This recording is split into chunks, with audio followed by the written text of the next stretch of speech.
Over the last 6 months, we have made 10 videos on the Imperial Palace megaboard, and to celebrate that milestone, today we have a very special video unpacking the entire Imperial Palace journey so far, as well as a sneak peek at some never-before-seen footage. In our last video, we hit a major milestone. This first part of the Palace board is finally ready for the very first Imperial Palace battle reports, which are coming out in just 2 weeks. When I started this build over 6 months ago, I had no idea we'd still be going 10 videos later. Although, believe it or not, and this might speak to the kind of craziness of my ambition, this is pretty much what I planned all those months ago. Obviously, as the build progresses, things kind of change and evolve, but this is what I wanted to build back at the start.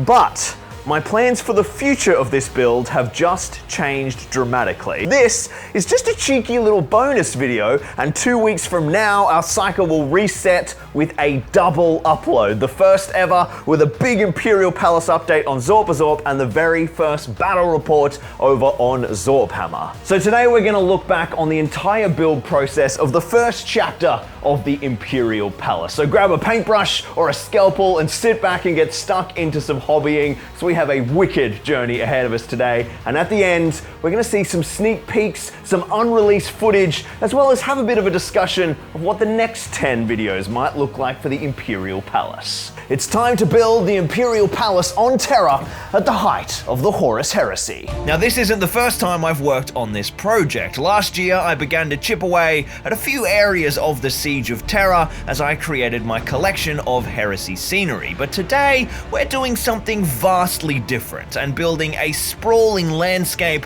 for the very palace walls themselves, and we're doing it in epic scale. After a long wait, Games Workshop's relaunch of the old Epic system is finally here, but this time set during the Horus Heresy, and it gives me the chance to do something I've wanted to do for the Imperial Palace for a long time. We're going to build 2 sister boards in different scales so that we can start with a really huge conflict with massive armies and heaps of massive Titan war machines, and then punch in closer to the 28mm scale Horus Heresy game for the really important moments of the conflict. This way we can really try and capture the proper sense of scale for the biggest battle in Warhammer history. Okay guys, so what if I told you you can win a free handheld gaming console, a drone, and a VR headset? And if that's not enough, there will also be Amazon gift cards with a total of $2,000 and a lot of other in-game prizes. What do you have to do? Simple. Raid Shadow Legends have a giveaway for new Raid players who join the game right now. Download Raid using my link or my QR code, and the most important part, go to wefinallyplayedit.plarium.com and record yourself playing the game and upload the video to the event website. The 12 submissions with the most votes, as voted by the Raid community players, will win some great prizes, including a handheld gaming console, a drone, a VR headset, and Amazon gift cards worth up to $2,000. If you haven't started playing yet, what are you waiting for? Click my link in the description or scan my QR code to get insane bonuses only available via my link. You will immediately get a huge starter pack with an epic champion Tagore from the Orc faction, and you'll get another starter pack after reaching level 15 that includes an epic champion Teriel from the High Elves. Don't forget, all these champions are only available after downloading via my custom link or QR code only, and then use the promo code Monkey King for a free legendary Sun Wukong Monkey King. He has a special set of abilities which allow him to be a force within any Raid team, available for a limited time. Make sure to redeem before July 31st. Come and find me under the name Zorpazorp, join my clan Zorptrons, and we'll be legends together. So hit my link in the description and I'll see you on the battlefield. Now the first question is, what parts of the Imperial Palace do I want to build? And in this smaller epic scale, the answer is, well, all of it, obviously. The Siege of Terra is a huge theater of war that spans the entire planet of Terra, and the Imperial Palace itself is just gigantic, thousands of kilometers wide, larger than the entire modern-day Himalayan mountain range. But if you read through the fantastic Siege of Terra books and have a look at all the stunning detailed maps the Siege of Terra team have created, there is actually a lot of repeating forms. The entire palace at the time of the siege has been insanely painstakingly fortified by Dawn, and the glorious palace with all its many varied sectors and regions has essentially been turned into a massive network of ring walls and fortifications, slowly retreating back to the center. So today we're going to build the ultimate modular Imperial Palace gaming board that can be reconfigured to represent just about any portion of the palace, from the very beginnings of the siege, the assault on Helios Gate and the outworks, through the major conflicts around the Lion's Gate and Eternity Spaceport, Gorgon Bar, Saturnine, all the way up to the Sanctum Imperialis in the center. Now we're going to do this by breaking down the conflict into key archetypes, and it's actually pretty bloody simple. Most of the siege takes place in sprawling city districts or on absolutely massive walls. Now, because of the epic scale, we actually have the chance to make the walls of the Imperial Palace absolutely massive. So our key building blocks are a huge gate to represent the many famous gate battles, a bunch of modular cityscape tiles, and our massive fortification. But we're going to go one step further for the ultimate siege of Terra experience. Now the wall itself is going to be huge. We need like half the board to be the rampart, the elevated defensive position of the city. So we're going to make a super modular wall system where the walls are so high and so thick that the city tiles can be placed in front of them or up on the top behind them to make an elevated city section. But by having the wall double-sided, we can have a whole heap of different siege configurations. One big wall at the end, a breached wall in the middle, or a small wall on either side with a massive no man's land in the middle.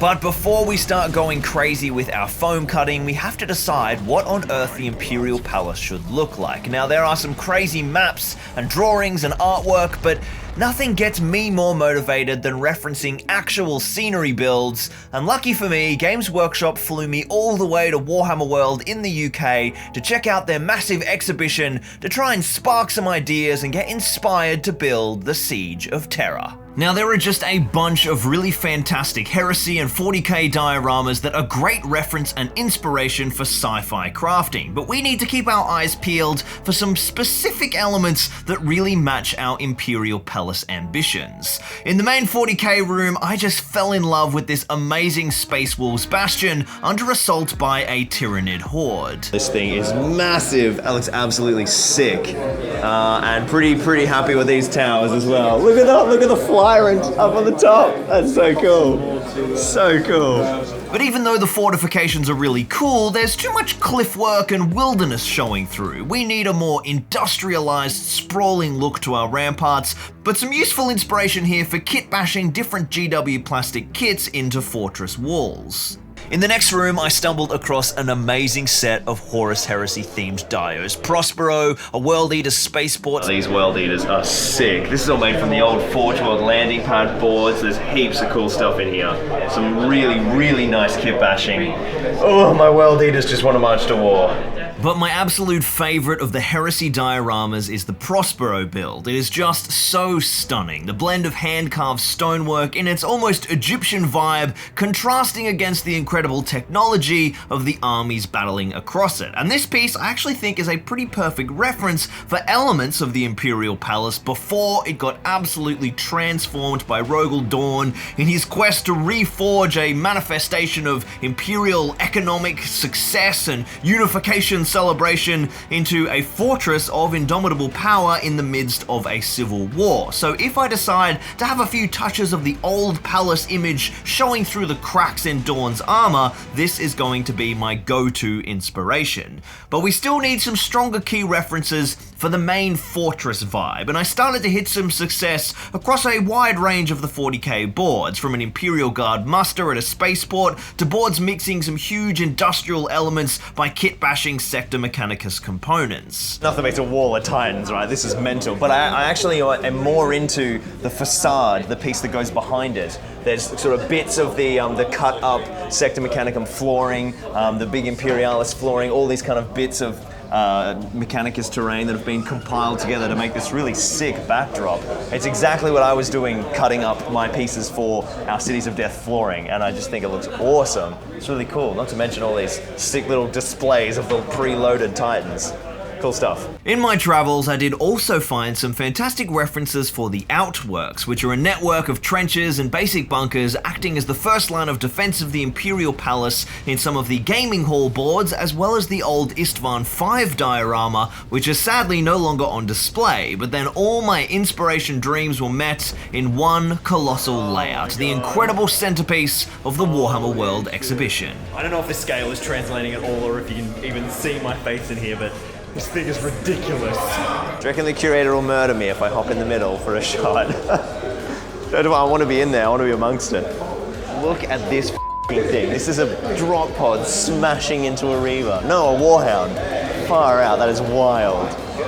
This huge piece has some great features, but as it is a 40k board, it is very gothic and over-detailed in its architectural stylings, and represents the Imperium after 10,000 years worshipping the Imperial cult, not 200 years following the Imperial truth. So if we could land somewhere between this board and the Prospero board, I think we're going to be bang on the money. Weirdest thing is like seeing these boards and like getting all these little ideas, not just for builds and layouts, but for techniques. They've done this crazy thing here with all their smoke and explosions that they're using foam flock, like clump foliage, and spraying it black and lightened grays. I've never seen explosions or like flames or smoke done like that before. So here we are 9 minutes into this video, and it's actually time to start crafting. I have put this off long enough, we're going to begin. Okay, here we go, I'm starting. Okay, so projects like this are really tricky to get going, and I always get a bit of a creative block, kind of getting intimidated by the massive scale of the build. Like, for instance, sometimes I cut together a 9-minute intro to a video so I don't actually have to face the mammoth crafting ahead of me. I jumped into my workshop and I just threw a whole bunch of foam materials onto my bench, some extruded polystyrene of different thicknesses, and then some weirdly shaped expanded foam packing materials, and ran back and forth to my computer, scrubbing through from the footage of Warhammer World boards, and then I latched onto 2 builds from Warhammer World, Prospero and this Imperial Guard hangar, as my kind of real guiding inspirations, and decided that my point of entry to this build would be the massive gatehouse, blending the 2 styles of these boards together. I grabbed the thickest sheet of XPS, a whopping 70mm thick, and cut a long strip and then cut that into 4, and then repeated the process to make 2 chunky square towers 200mm wide. I then grabbed some more XPS and cut out yet more 200mm wide blocks, a couple for each of the towers, and then sliced 1 block across the diagonal to create the perfect ramping slope up between my 2 towers. This is going to become our causeway up through our massive gatehouse. The housing of the gate itself I cut out from 4 25 and 30mm XPS offcuts, cutting in a chamfer into their base so that they could sit level directly onto our ramp, and I then balanced them in place and finished the upper gatehouse with another block of the thick XPS. Next I grabbed my towers and a bunch of wooden skewers and high-bond PVA and fixed all of the blocks together to get them nice and strong, and then did the same for my 4 causeway ramps, and then gave the ramp a nice concrete finish with some scrunched up alfoil. Now I want this texture to be subtle because of the 8mm scale. It can't be too big, but it still needs to read with enough detail to take paint nicely down the track. Then I cut some simple brick patterns into my gate housing, marking some nice medium-sized bricks in a fairly kind of modern pattern, then widened the grout lines with my pencil, and again matching the concrete texture to the ramp. I pinned that all in place and installed it next to the towers, and then lined up the top plate so that I could measure its final position before cutting in a simple kind of bevel into the front of it, and then textured that with some massive bricks and installed that above the gate. Then it's on to the towers. I cut in a couple of cutaway corners on the front, chamfering out to the base to create this kind of nice design feature, and it's amazing how just a couple of simple sloping faces to reduce the boxiness of the structure have really tied this piece together. But now it's time to talk properly about the finish of this whole palace rampart structure. The way this palace was built, as described in the Siege of Terra novels and the various Horus Heresy main series books that feature sequences on Terra, describe describes absolutely massive blocks of stone carved from the very Himalayas that were leveled for the palace foundation, craned up to the battlements by the mason guilds, and then set together with perfect smoothness. This brickwork was then covered up later with a kind of defensive plating by Rogel Dawn during his fortification of Terra. Now, a solid fortress of plated steel is very hard, or kind of plasteel I guess, is very hard to convey from a model making perspective, but I do have some ideas to kind of explore that in the future, maybe using some tin plating and kind of peel those sections back as battle damage so that we can still see the stonework underneath. But for now, we're just going to go with a massive brickwork pattern. I added some trim to where the towers join the gatehouse, and there we have our absolutely massive gatehouse foundation, big enough to let through the smaller of the Imperator class titans at epic scale, though if this was a truly lore accurate build at epic scale, this gate would actually be about 6 meters tall, but that's too big even for me. Then I grabbed some more of my 70mm XPS foam and cut 4 strips to form our first section of the palace wall to take the total width of this first part of the build, spanning that full 4 feet of our board. These got the same massive brick pattern as the gatehouse and a similar texture, trying to get that kind of modern concrete finish. And if any of it ends up being kind of too heavy or aggressive, I'll just turn it into battle damage a bit later on. If you're going to pick up the new epic scale Legions Imperialis box set, which is finally out this coming Saturday, or any hobby supplies at all, make sure you use my affiliate links down in the description. You'll score the best prices no matter where you live around the globe, and it sends me a little kickback, which is so damn important to the channel. Just a massive thank you to everyone who's been using my affiliate links. It's really, really helpful. Then I decided to make a start on the city sector tiles. The main part of the city is going to be made up of 1 foot by 1 foot tiles, with some smaller road tiles in between, so I can make the city fully modular, which not only helps change up the cityscape between games, but of course helps with the overall flexibility of the board, allowing me to put city sectors up above the ramparts behind the walls, or down on the lower levels before the walls in various configurations. So this is a nice little mock-up of the inside of the rampart. We're gonna have these ramps that come up the inside to get up to the walls, and then we're gonna have spots up here to put our city sector tiles. There could be 1 tile, and then our whole second wall will go here, the exact same as this wall, or we can space it out and have even more sector tiles elevated up high. But now what we're gonna do before going into all of the structural engineering of the interior wall is we're gonna completely finish off the foam carving of the outer battlement. First, we need to begin the battlement of our gatehouse towers, which I made with a plinth of 20mm XPS, slightly larger than the tower itself, which I then beveled down to make a nice graduated transition. I put in a nice brick texture on the outer layer, and then it was time for some super sneaky business that I can't really tell you guys about yet. This whole battlement actually has 2 purposes. It is the foundation of a massive fortified tower battlement that I'll be making in next week's video, but I'm also adding the foam foundation in such a way that it can act as a standard bunker style battlement for normal scale 28mm Warhammer, so that I can use this gate and wall for Horus Heresy or Dawn of War Warhammer games. The first one looked pretty sweet, so I knocked out the second one, and I then added some texture to the top portion of the gatehouse, just continuing the large brick pattern up and over that top face, and then building up a nice texture, and I then glued down both battlements with glue and some skewers. I then added the first of a whole range of detail accents to the tower, which are really going to start to tie the whole piece together. It's these little details that break up the flat surfaces and make the build really come alive. Then I threw some texture down on the top surface of the short wall span, and next there is a whole bunch of extra details which I just can't add yet because of reasons. So instead I grabbed some models and threw them down, and as none of my epic models are assembled yet, I had to use some 28mm lads, and even against them, this gate and rampart look massive. So we've made the perfect start for a truly epic Imperial Palace.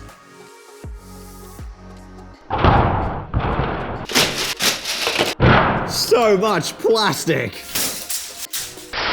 What am I gonna build with all this?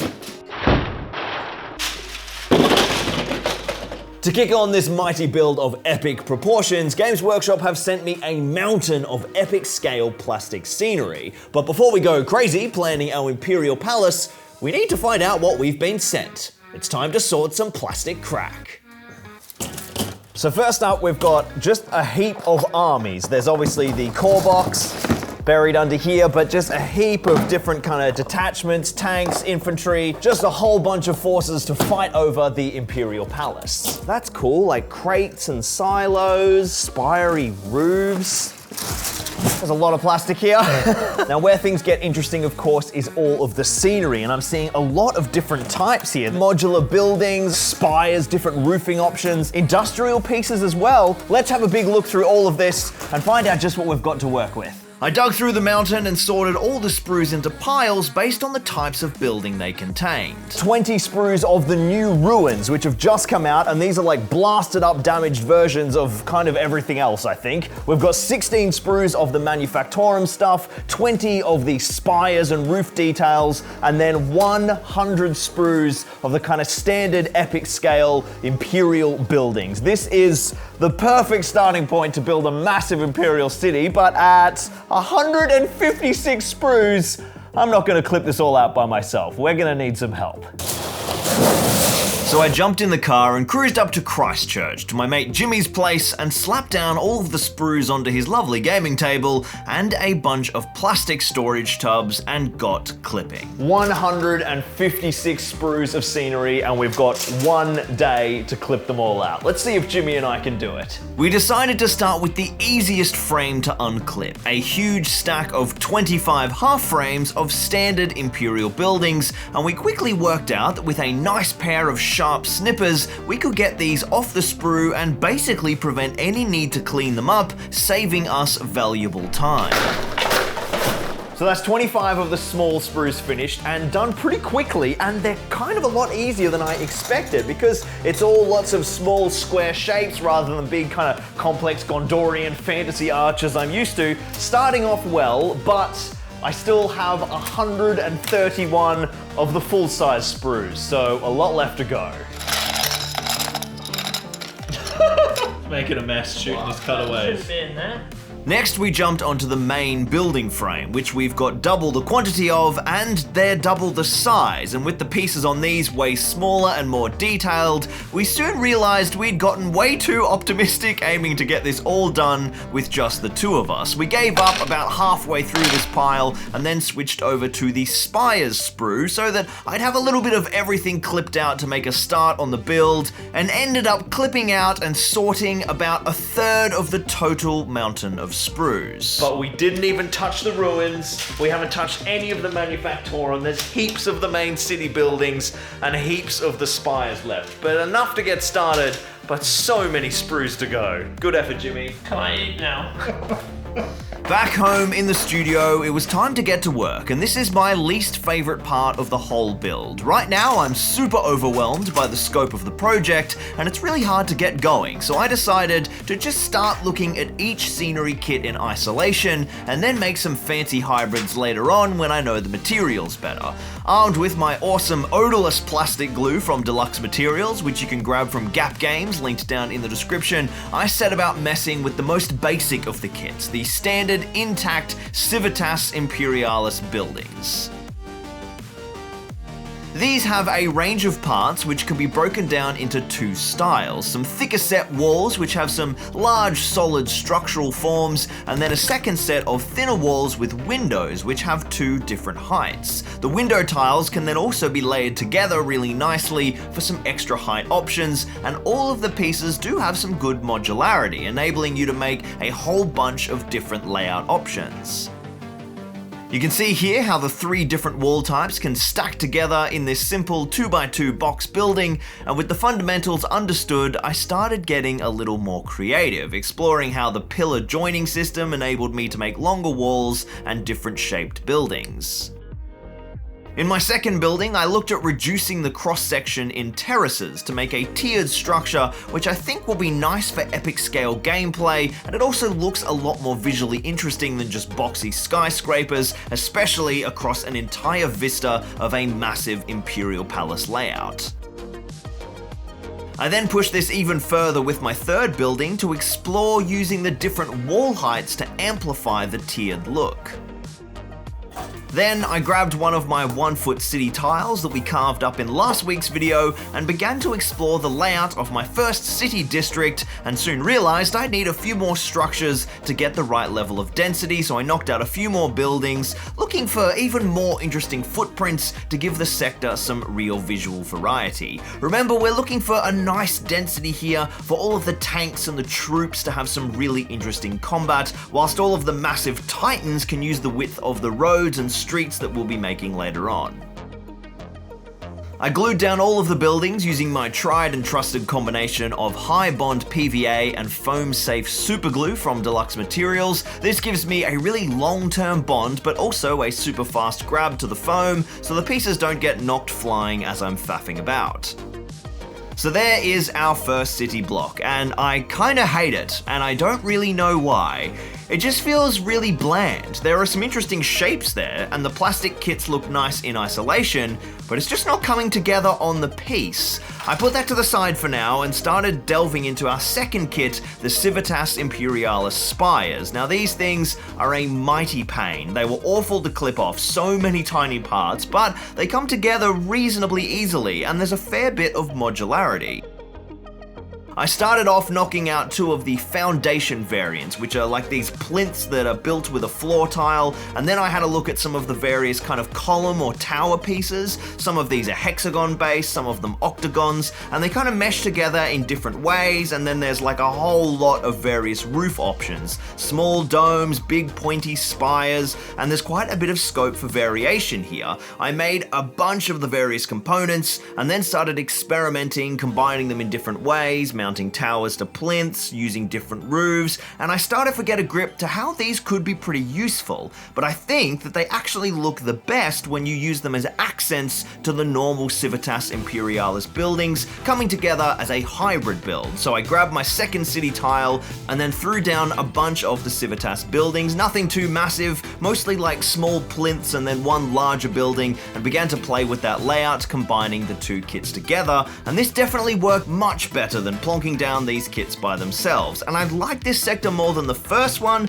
The added detail through the varied forms feels a bit more realistic, but there's still something missing. Again, I plowed ahead in spite of my misgivings, and I began to work on the brand new kit that has released alongside Legion's Imperialis, and my goodness, this bad boy was a refreshing change. There is something special about making ruins. It's like my happy place as a scenery crafter, and the new kit, which has been cleverly designed to essentially be like a ruined version of the old Civitas buildings, is really quite nice. It's not as intense as some of the brand new stunning Ray Dranfield Middle-earth plastic kits from Games Workshop, but of course this is a much smaller scale, so I'd say that it's pretty spot on for what you need to be able to do at this scale. After clipping the main parts off from 4 frames, I slapped together my first building. Just a rectangle, but big enough to explore all the varied kind of ruined tiles, and there is a lot of variety there. There's subtle changes in height and different blown up parts and clever tweaks to make the ruin look genuinely blasted apart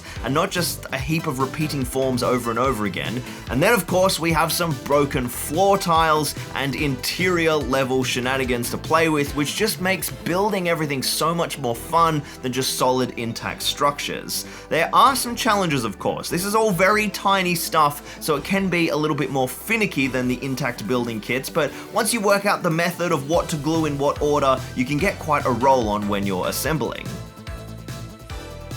I knocked out a second building with a much bigger footprint, pushing the pieces sort of even further, and then my third building was smaller to see what kind of shapes I could create to make a really interesting layout for the city tile. I then slapped down my foam foundation and just like the first 2 started layering out all my little creations, and once I was happy I glued them down into place, and then we get a bunch of fun tricking out the landscape with rubble. The new kit contains like a whole bunch of greeblies and bits of detail of blown up this and smashed up that. There's a collapsed stairwell, which is probably my favorite, and there's even some exploded shipping containers that I'll have a big play with later on. It's amazing how much life that these little pieces add to the whole tile overall. overall. Then it was time to grab all 3 of my tiles so far and take stock of what we've achieved. So I sort of hate these.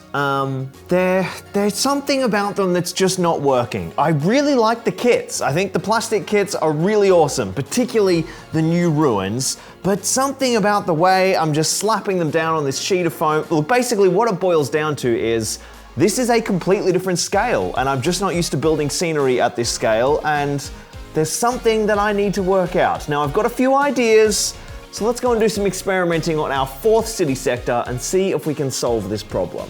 If you're going to grab the new epic scale Legions Imperialis box set, which is out right now, or any of the scenery, or just any hobby supplies at all, make sure you use my affiliate links down in the description. You'll score the best prices no matter where you live around the world, and it sends me a kickback, which is so damn important to the channel, so you can just feel awesome about heaping more plastic onto your pile of shame. And I mean, hey, look, you're only going to be adding like small scale things to the pile. I mean, even if there is a whole lot of them.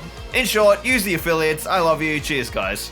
Our first step is to see if I can push the kits any further by making some serious hybrid ruins. So I started by knocking up a new set of intact buildings, again just trying to get as creative as possible with different combinations of components and layouts. Then I grabbed another couple of sprues of ruins and snipped out a bunch of pieces and then got to work building some blown out and damaged upper floors on top of my intact buildings. Straight away, these structures have so much more presence, especially the buildings that combine all of the different tile designs. Having heaps of broken upper floors that are kind of smashing down and collapsing onto more intact floors looks really great, and it should create some nice gameplay. I whacked those structures down onto my city tile and had a little play, but there is still something missing. So my next idea is to try to blend the plastic buildings and the foundation to make them feel a little bit more like they really belong in their environment. I do this all the time with my large format plastic kits like my massive Osgiliath or Minas Tirith builds, where I will build a foam plinth underneath each structure, but of course that may work really nicely at 28mm scale, but this is almost a quarter of the scale of normal Warhammer. So instead of using a big thick piece of foam, I decided to use just a layer of cardboard and see if that was thick enough.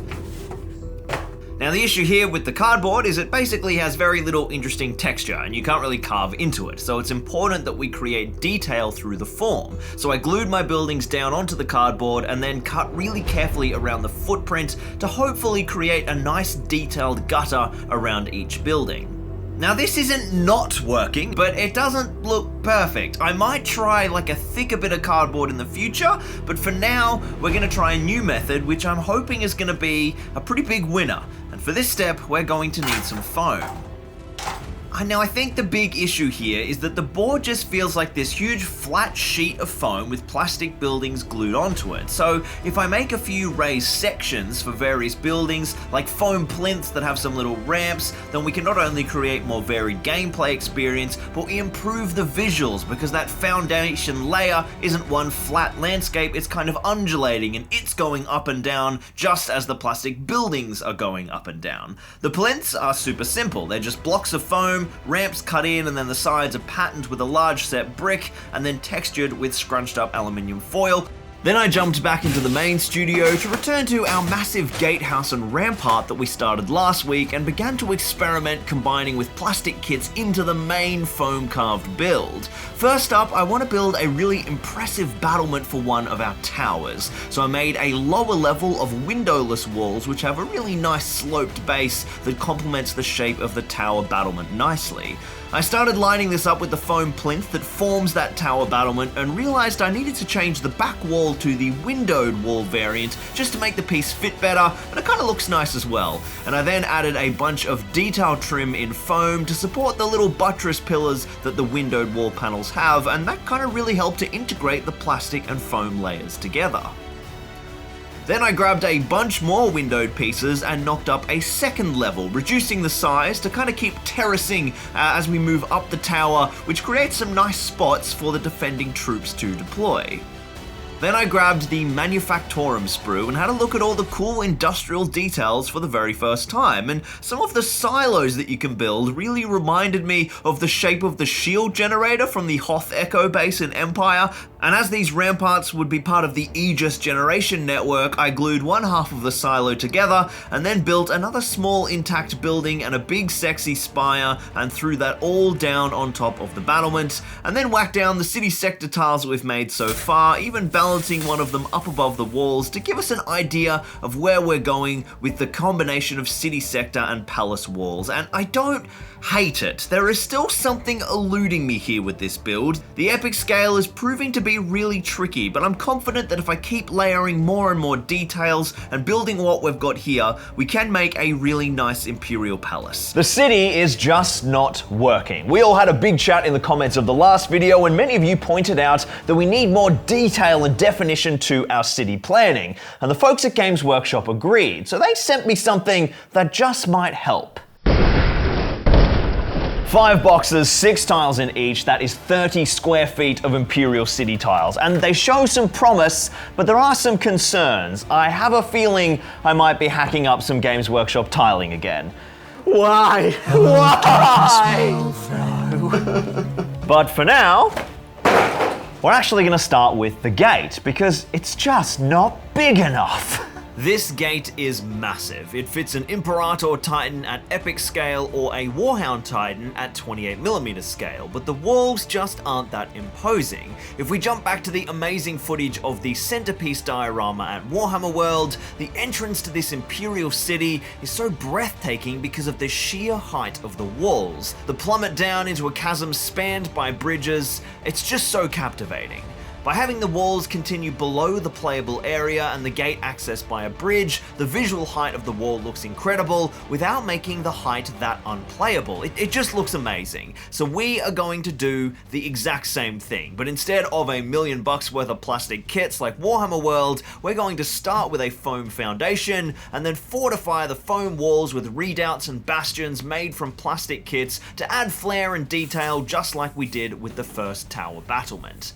First, I pulled away our city tiles and the front table to leave a chasm before the gate and propped up a few sheets of foam to try and work out how deep I want this moat to be, and after a bit of pondering, I just decided that stupidly massive was the only way to go. So we're going to take this beast all the way down to the floor. I grabbed some sheets of XPS foam and sliced them to the right height, and then cut some lengths to follow the shape of the bastion and the gatehouse so that I could continue their form down into our sort of trench, cutting a 45-degree angle onto our corners to keep that outside face looking nice. I then balanced that all against the back table to check how that's progressing and decided we needed some extra spice to start tricking up this trench. In our master reference shots of the Warhammer World Bigature, the wow factor of that lower city chasm is all of the changing lines and forms as different buildings jut out into the trench. And a quick shout out to a little pigeon who flew into my comments and suggested Coruscant from Star Wars as a good visual reference for the busyness of the build layout, which I really latched onto. Hope you find some good birdseed, mate. To start out, I cut a platform that will wrap around the corner halfway down the wall with some fun shapes and angles that I'm hoping will join onto sort of future lower walkways. And then with that marked up in its position, I grabbed all of my components so far and put down a basic stonework texture pass. This is much easier to do before we start assembling things, but I want to emphasize this is just a foundation that is going to get layered on with a lot more scenic spice later on. Same old foam techniques we've all seen a million times before here on Zorpazorp: cut, widen, foil texture, and boom. Real quick, I just want to say a big thank you to all of my patrons. I know like every YouTuber does this stupid spiel every video, but like this year's been insane for us, and literally sponsors gone, ad rev gone. Until maybe the last month, it's been a pretty hard year, and like I literally look to that check every month to like pay for my life. So just a big thank you to you guys and everyone who's using my affiliate links as well. If you're buying all your Warhammer goodies through my links in the description, every little bit helps. So just a big thank you for everyone who's supporting me, because it's epic. Thank you. Hey, epic. Imperial Palace, epic. It's funny. Then I glued all of the structures together with some construction adhesive and wooden skewers, including a bunch of bracing that I can hide behind the outside wall. Then I began on the lower foundation of my platform using some 20mm sheeting with a slightly smaller brick texture for a nice bit of variety. The key to making this whole piece really work is going to be layered details. Anything that we can do at any stage to break this piece up and create visual interest is going to be mega helpful. Then I glued the platform in place with a lot of bracing spikes and left it all to dry overnight. We're on to something here. I know it still doesn't look like very much, but I'm beginning to get hyped for where this is going. But that is enough foam for a while. It's time to shift to some plastic crack for our next stage, so I grabbed all of the plastic floor tiles and slapped them down so I could get a bit of a handle on how they operate. 30 square feet of city tiles, and they're actually pretty interesting. We've got 3 types, our kind of 4-way crossroads, there's a single straight piece, and then a T-junction. A really big street at small scale, or kind of look like a normal small street for a standard size Space Marine. Now the level of detail is pretty good as well. We've got these nice roads, these lovely gutters. The flat platform sections are a bit bare because of course this is meant for epic scale, but we can see that when we start to put a few buildings on them, it's gonna work pretty nicely. These tiles look good, but I think we can make them better. But I'm gonna have to smash them up first. I'm going to start by grabbing a couple of our straight tiles, and you guessed it, I'm hacking these bad boys to pieces. And lo and behold, this is actually insanely easy. The new style of GW floor tile is super thin profiled, which makes it really easy to score and snap. No more super dense floor tile agony. Holy Emperor. I cut 2 tiles apart, removing the flat building foundations, but leaving all the nice kind of gutter and pavement details to create the main road crossing the chasm by a bridge, and glued these down onto a sheet of foam board. Then to trick up our bridge, I just grabbed a bunch of foam strips and layered them together with brickwork to really bulk out that structure. Then I took the bridge over to the board and had a play with the span distance, lining up floor tiles on the opposite side and deciding that the 1 floor tile length was perfect. And so before we proceed with any extra detail work, we need our second chasm wall.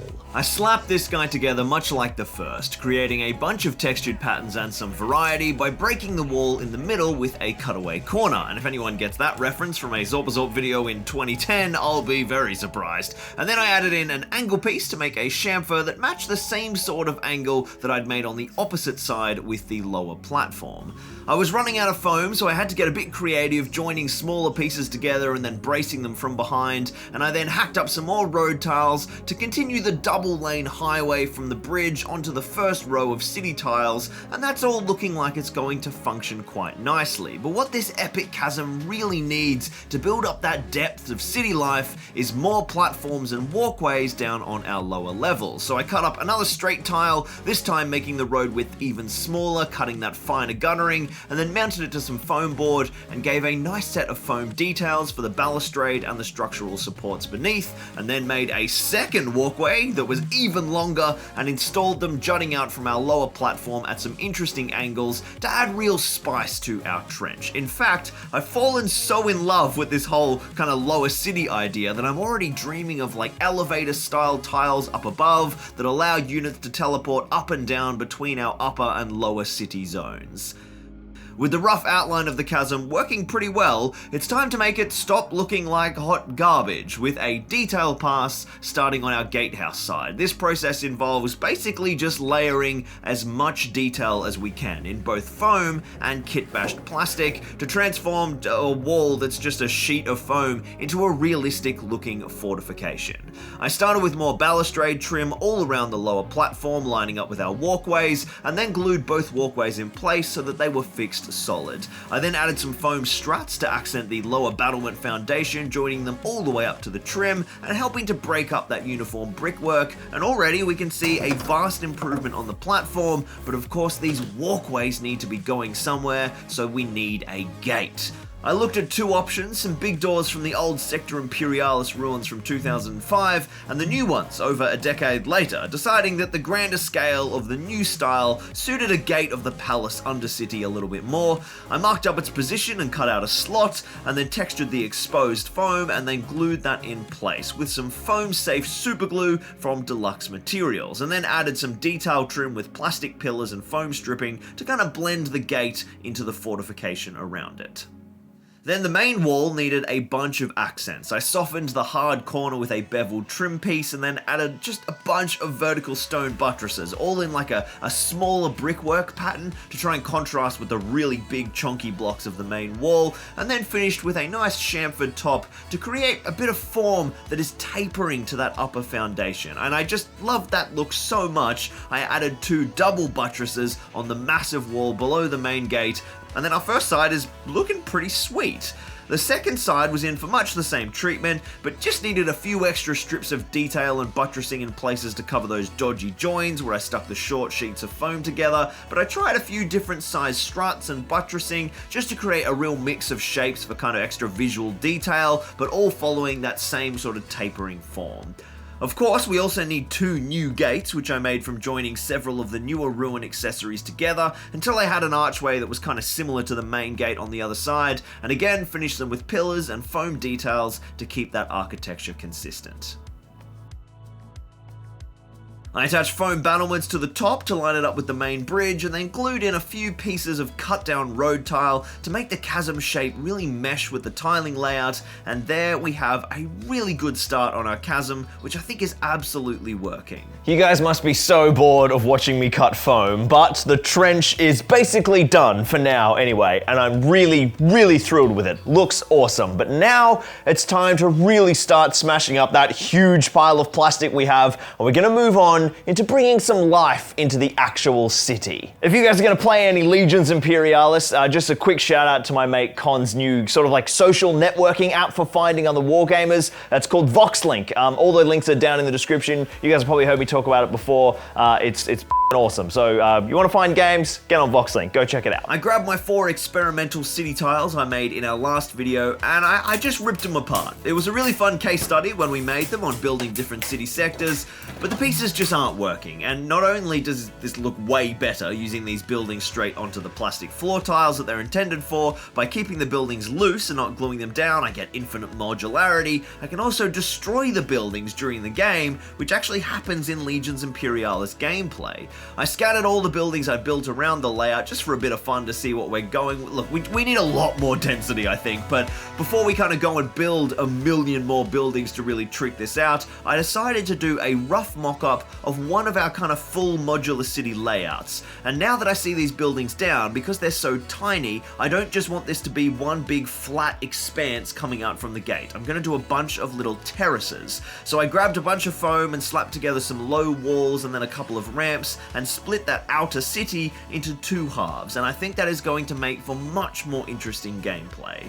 Then I want to focus on building some really delicious custom plastic kit-bashed fortifications to complete our upper rampart. Now the aim is that up above this wall and gate there's going to be a whole other zone for placing modular city tiles, just like the 2 zones we now have in front of the gate. And then underneath that main gate it kind of goes through a tunnel, or maybe there's even like a Titan arming hanger that goes beneath the city tiles. So I threw in 4 to kind of give us an idea of how that space is going to start to work, and then it was time to start digging through all of my 40k scenery bits boxes and start to get inspired on how to continue those beautiful ramparts and fortify them down into the city tiles.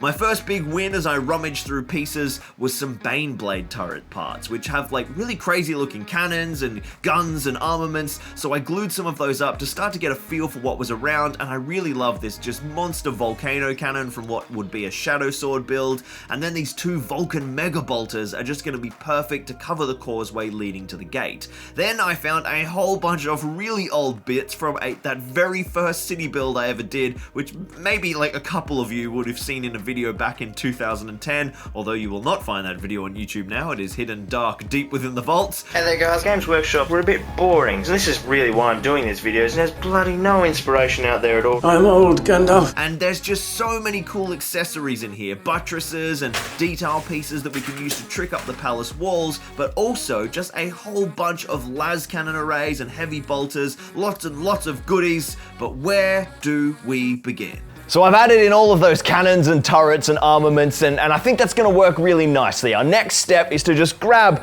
the huge selection of plastic we have, all of these sprues and all our bits, and just layer in detail to our upper rampart, and then of course building more buildings. This wall and the trench are now going to continue all the way around the city. We'll need more gates and bridges through here, build a full upper city, increase the outer city density by a lot, build an underhive that connects to all the bridges, and a network of elevators to join all 3 city levels together. And we've got 3 weeks to get it done.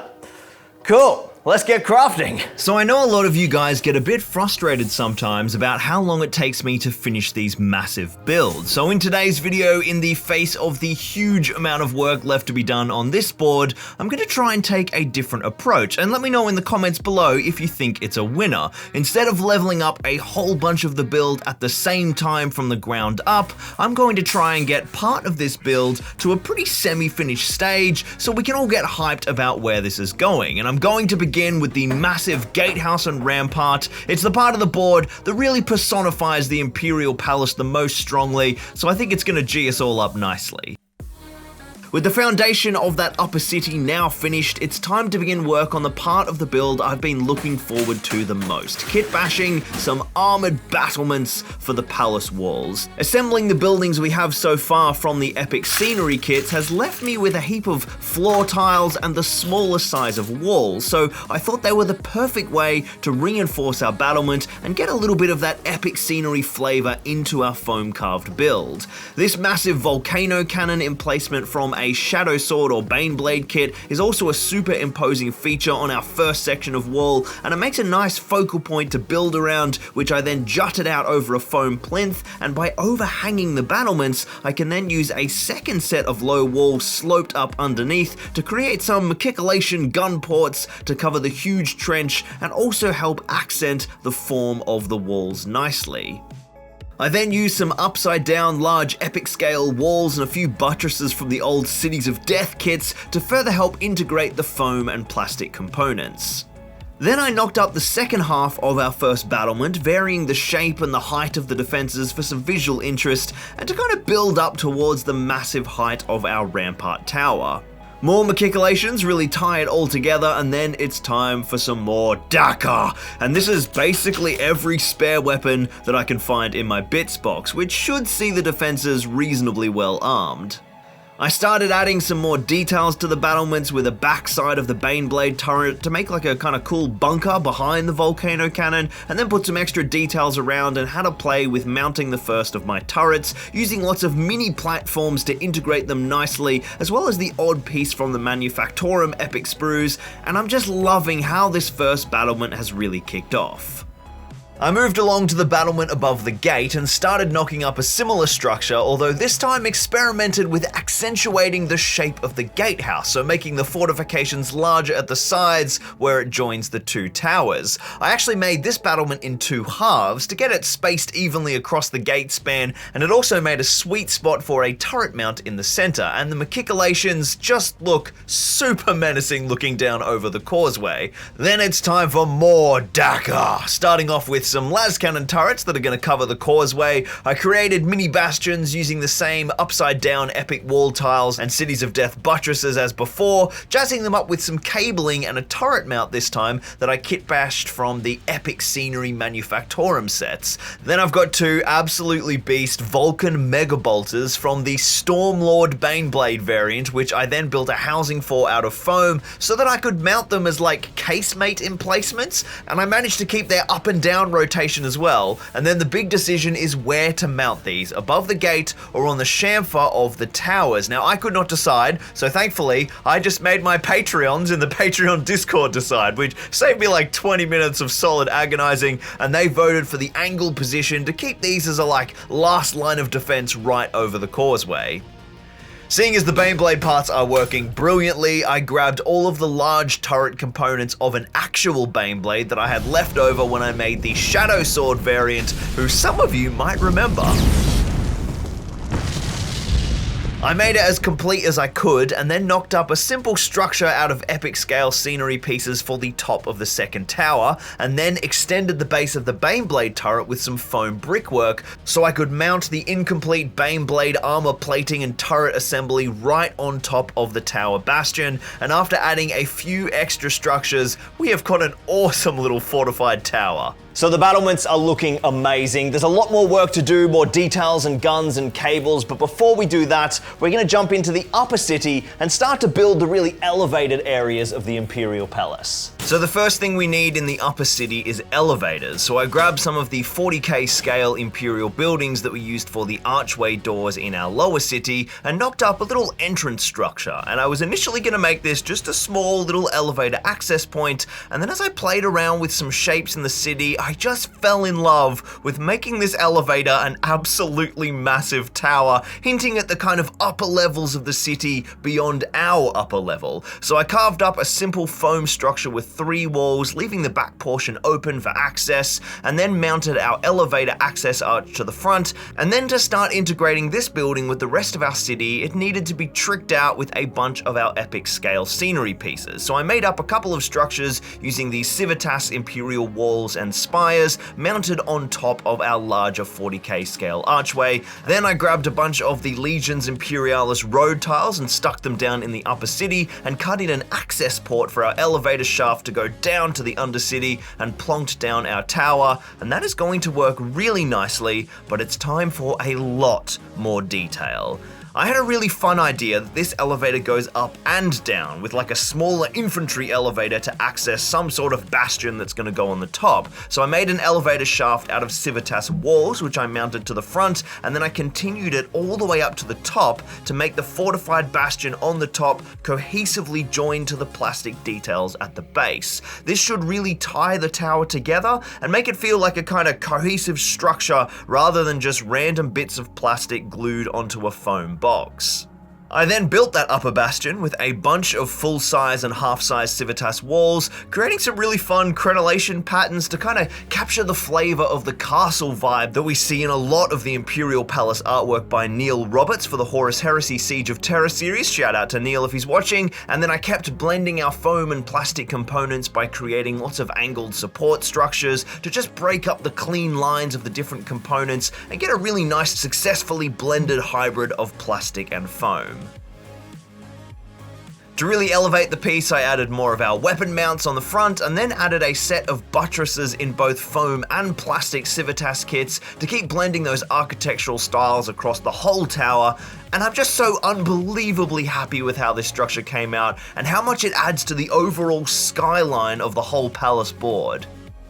It's official, the Imperial Palace is taller than me.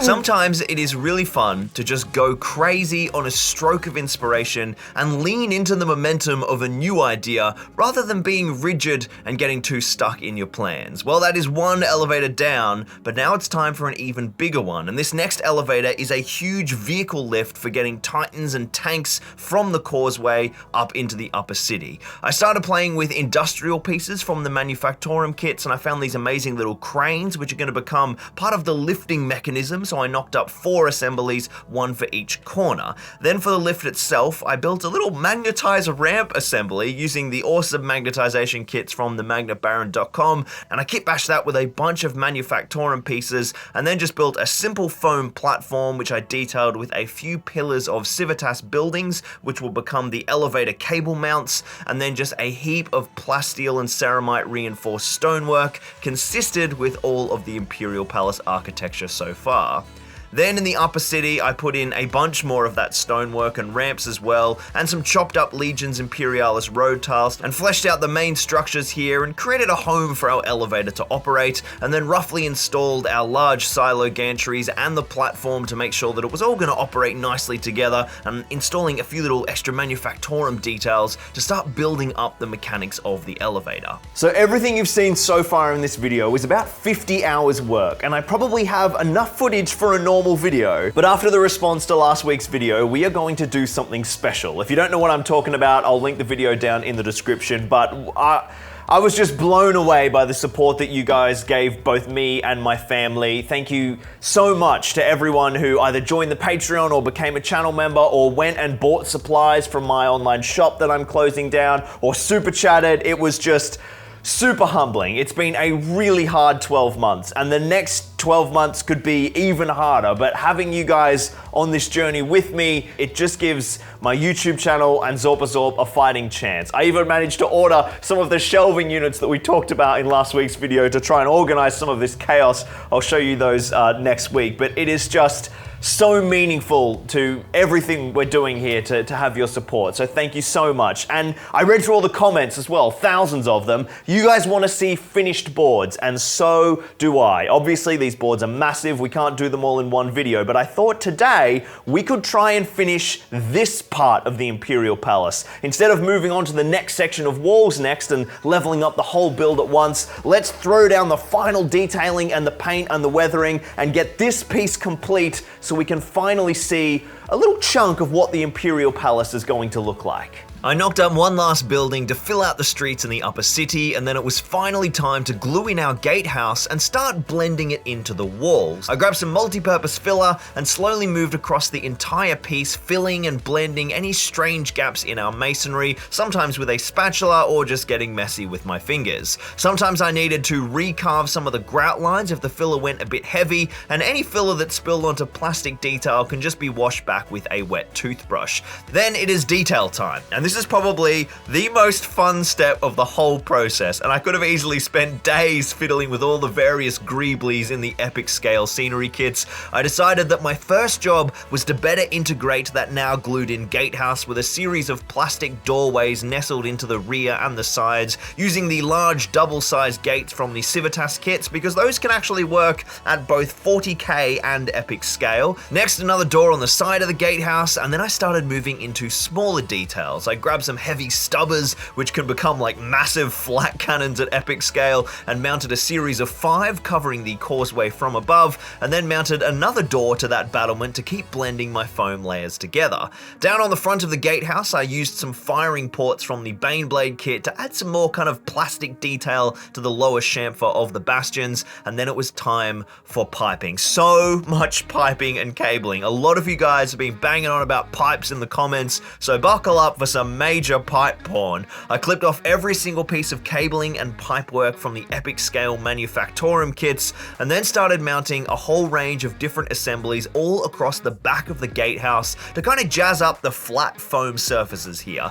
There are so many different adapters and pieces, as well as other detailed bits like these ventilation fans, which act as really cool focal points for the pipework, and those of course make sense on the back of the bastion. I also knocked up some nice little shield generators, one for each tower, as the bastion would be protected from a range of overlapping Aegis void shields, both small and large. I went to town on the rear facing sides, but then on the outer walls, I still used a little bit of these details because it just elevates the build so much, but I tried to make them feel thematically motivated, like a series of Prometheum pipes feeding 2 heavy flamers that overlook the undergate, or power cabling for another small void shield generator protecting the lower bridges. I added a couple more of my firing positions, but I'm basically out of weapons in my bits box, so they're just going to be empty. I'll have to try and forage some more guns before my next build. And then one final detail on the very front of the gate, a nice little missile pod battery as a last resort for maximum extremis.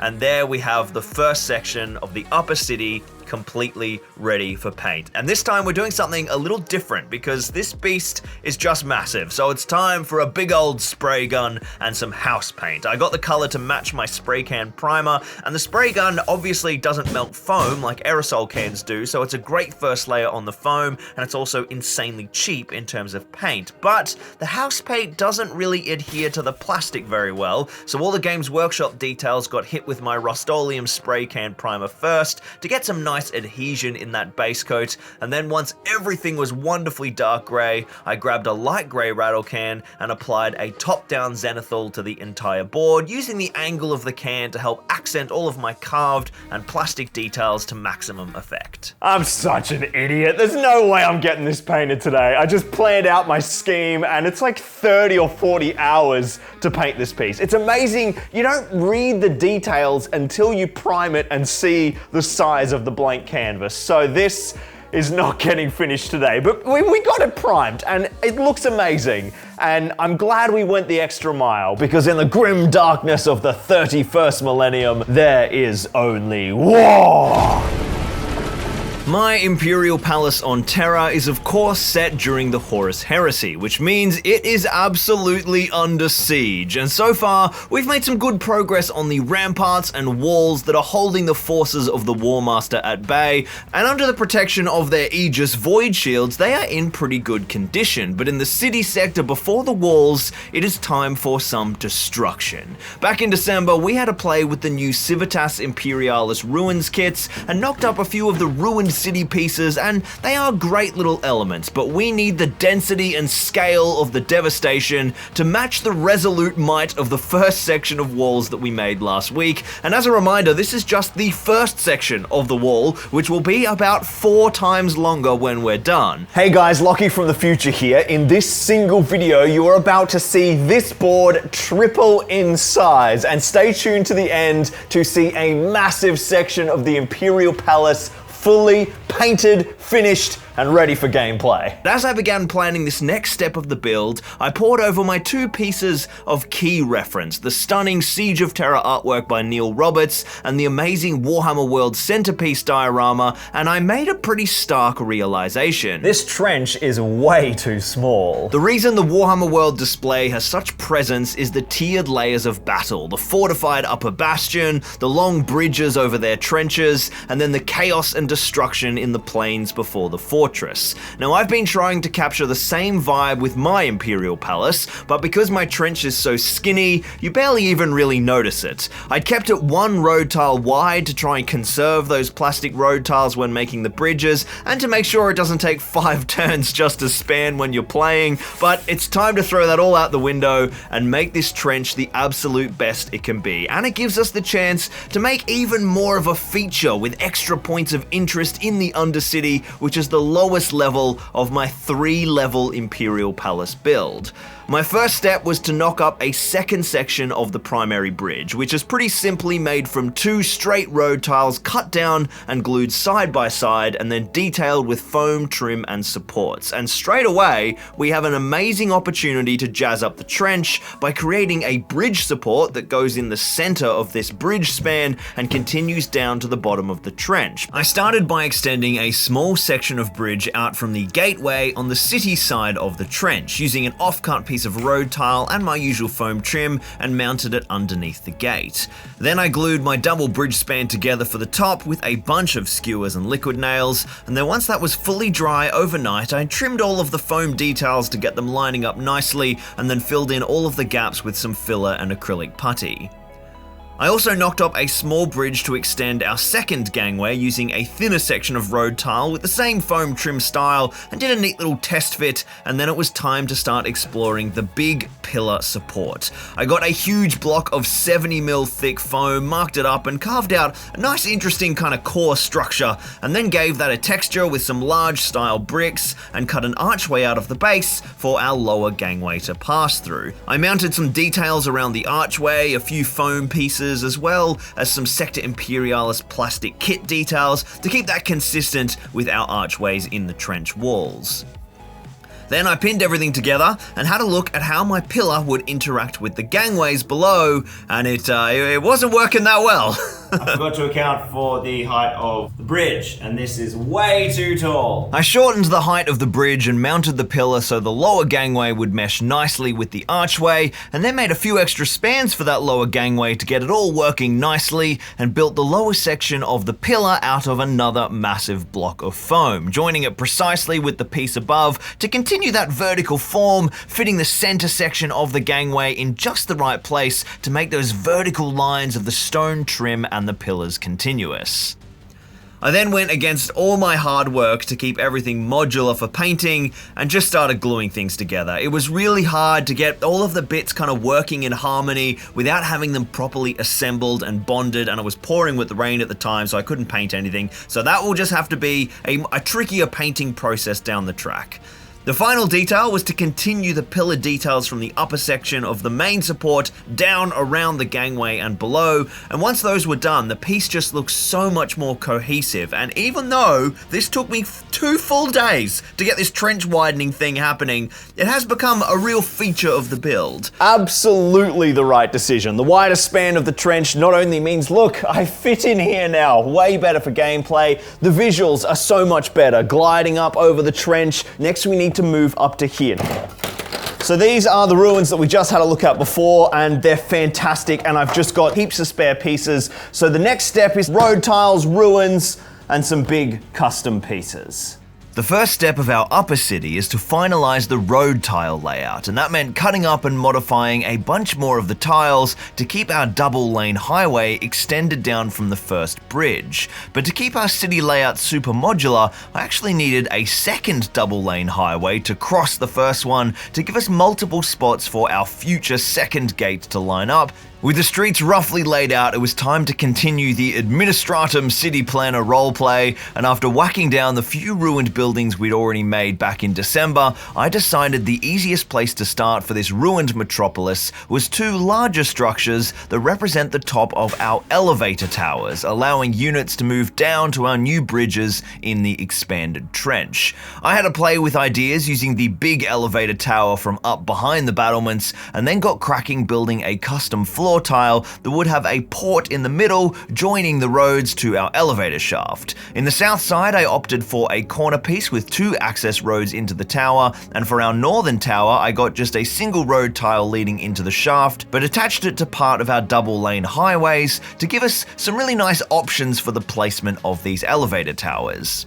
Then, to begin construction, I once again went back to some of the Sector Imperialis 40k ruins to keep tying the elevator architecture together, and because they're a great building block for these larger structures. I glued together a bunch of these pieces to be our archways, this time getting to use some of the ruined pieces, as nearly everything in this outer city is going to be completely trashed, as it is beyond the protection of the Aegis Void Shields. These elevator towers will also be a hybrid of foam and plastic to keep blending the different styles and materials for our architecture, and to save on that precious plastic crack, so I cut up a bunch of foam sheets and started carving in our stonework patterns and began to integrate our plastic archways.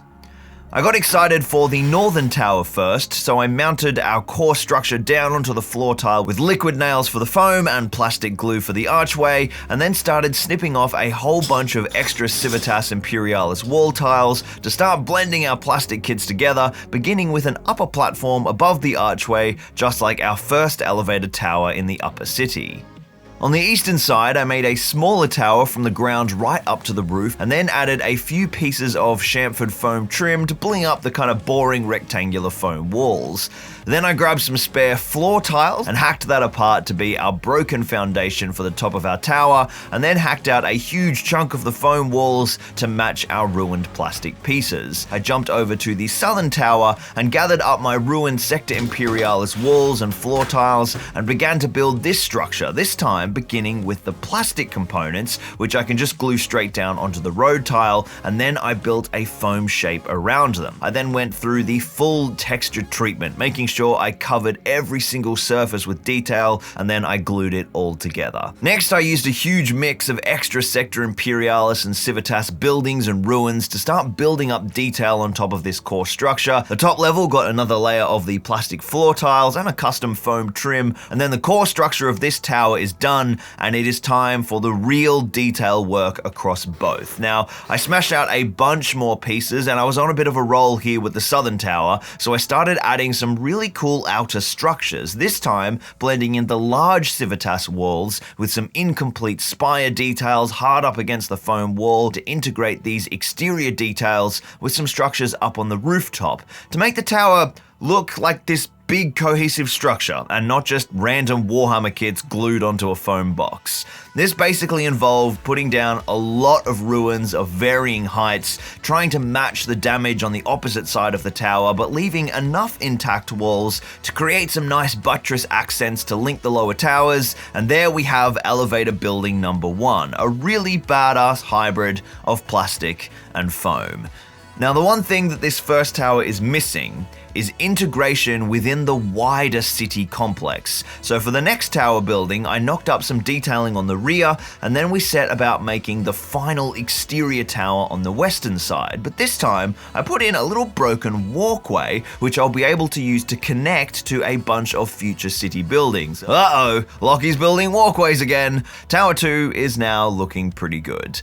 Now it was time to start work on some of our normal city structures. The key with these large structures is to make an intact foundation out of the larger civitas walls and then add the smaller ruined walls to the upper levels, rather than taking those ruins all the way down to the ground level. This guy of course needed a cool ruined walkway as well to connect to our tower, which I added at the very kind of upper levels of the structure with some upside down buttresses as supports. It's almost like the only reason that these last few chunks of upper wall are left is because at the time of the blast that decimated this building, they had the bridge supporting them, although that itself has now fallen away in the center. This whole journey, I've been kind of struggling to get these really nice little plastic buildings looking good on this massive scale of the palace, but I've got about a third of the ruins on this part of the board finished, so it is time to get cracking.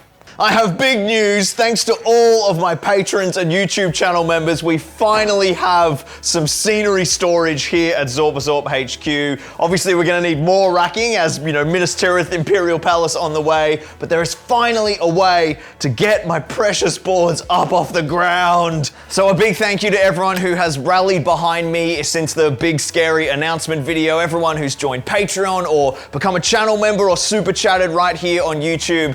Just thank you so much. You guys are the best. It has been 1 year and 2 weeks to the day since we moved to New Zealand. And that whole time, funds were so tight, we couldn't even afford to buy something as simple as shelving and storage to get my scenery up off the ground and out of piles. So it's amazing to hit this sort of strange but kind of emotional milestone. If you want to keep the Zorp fight alive, you can become a channel member or super chat right here on YouTube, or check out Patreon, link down in the description. Thank you so much, guys. Up next, I grabbed the really small ruins that I'd already built and added a tall, intact lower floor, which added a bunch of presence and improved the implied density of that area of the city.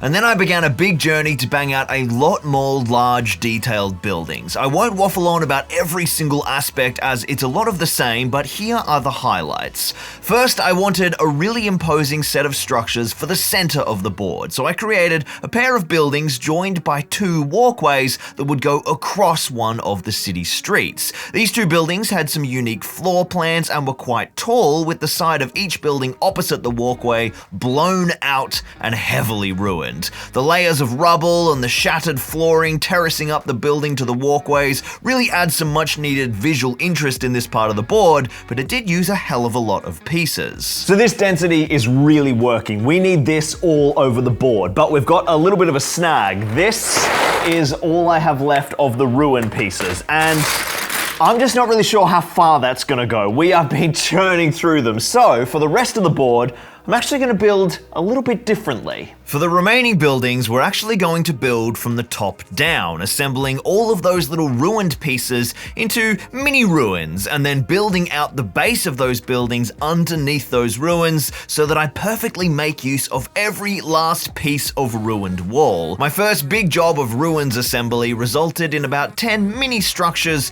of varying heights and layouts, and it still wasn't a congested enough city layout, so I knew I'd need to widen most of those footprints with intact lower levels, so I grabbed every single remaining tall civitas wall tile and sorted them into my tubs and got crafting in a monster session of gluing and mapping out every single wall tile against each ruin topper to make the largest buildings that I could. I started off with some more conventional shapes, but this unique method of working backwards ended up creating some really interesting buildings, even a few extra walkways and some awesome intact balconies terracing up to blown out ruined upper levels. This project is going to unfold in quite a strange way, which I'll explain as we crack on, but for now, we need to get our city tiles ready for painting. Now you guys might remember that a lot of these road tiles are custom shapes that I sliced up from the Games Workshop tiles, so I needed to join these together properly and make sure they were all the perfect size and then seal and clean up all the joins and edges. Nothing that a heap of Vallejo plastic putty can't fix.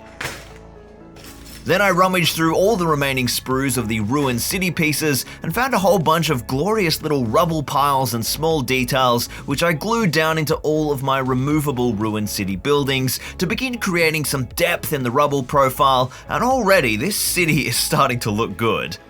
The massive foam structures of the expanded trench also needed some love, with a bit of filler to grout and fill any dodgy gaps, especially with so many interesting foam shapes joining at strange angles. And then with that looking much more polished, I grabbed the remaining sprues of my industrial kits and got a bit inspired to create some really interesting details for the city that would help break up the kind of monotony of the repeating forms of a million doors and windows. First, I gathered up all the little mini shipping crates, which are just incredibly adorable and come in both intact and ruined versions. And then I got a bit more fancy, grabbing some of the silo pieces, which I have been using to make up void shield generators, but in the ruined city, the few outer localized voids that were deployed are long since blown out, so it is blowtorch time. Now what you're seeing here is about day 5 of a 10-day block of solid crafting, where I basically barely slept to try and get this first portion of the board finished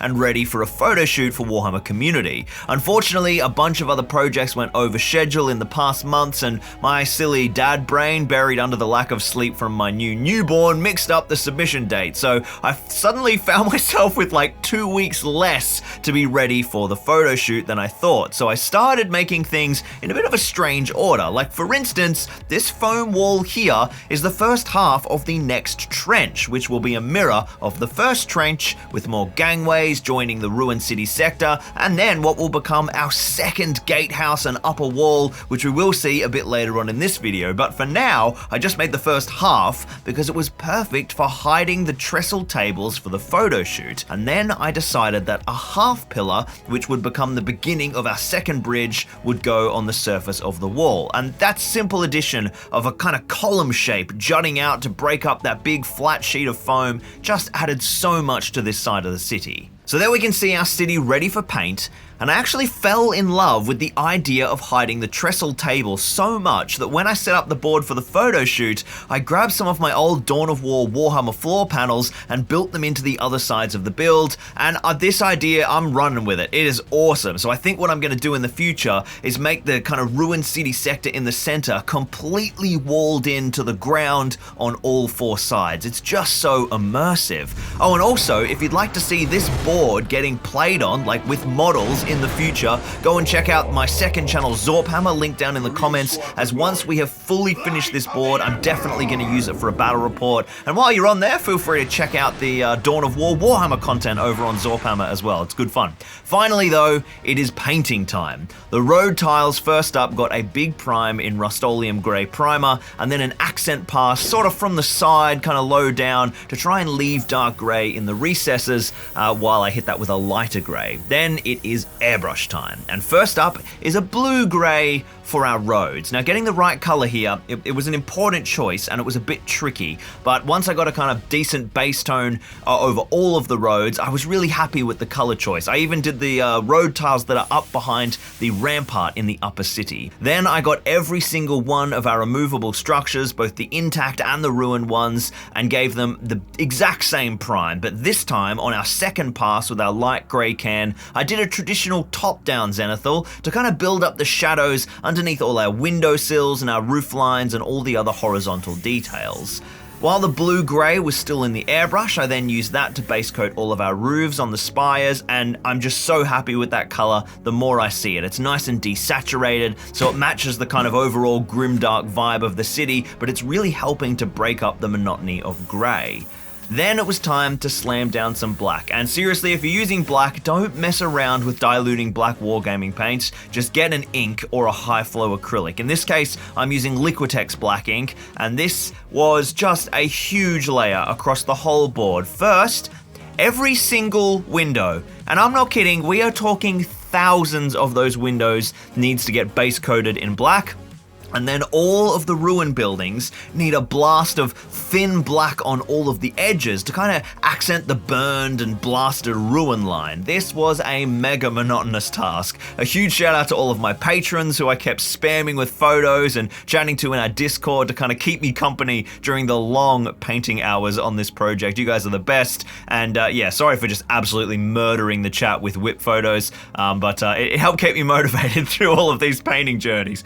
Then I gave our two large structures, the ruined elevator towers, the same prime as the little buildings, but I had to be careful not to melt the foam components with the rattle cans. And then I laid down all the road tiles together now that they'd fully dried, and did another pass of my blue just to kind of blend all of the edges and make it consistent, so that if I moved all the tiles around, suddenly you didn't have a darker blue versus a light blue, and just get that road looking really nice and level across the whole board. I love watching all of the layers start to build up in a big terrain kind of painting process like this. So our airbrushing is finished. That is all of the black down on all the little windows and the big blue roads done as well. I haven't done the industrial stuff. No, it's not. Right, time to do the industrial details.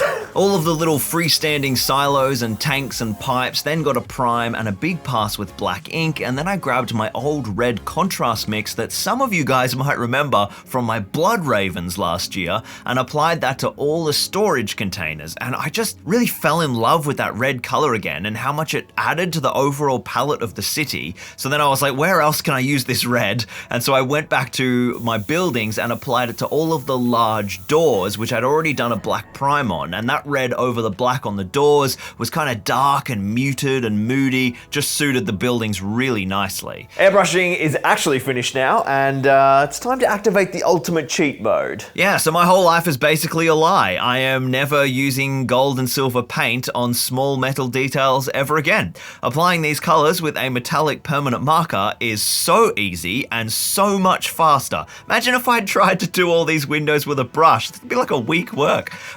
Jules from Weta Workshop was actually showing me this. It's an ultramarine! In his hobby toolkit recently, shout out to Jules, which kind of reminded me that scale modelers have been using these techniques for decades. I cannot believe it took me so long to give this a try. I used 3 colors, silver, gold, and then like a brass, and I kind of added details everywhere I could on the structures. It's just a really quick and easy way to add some real detail to these buildings.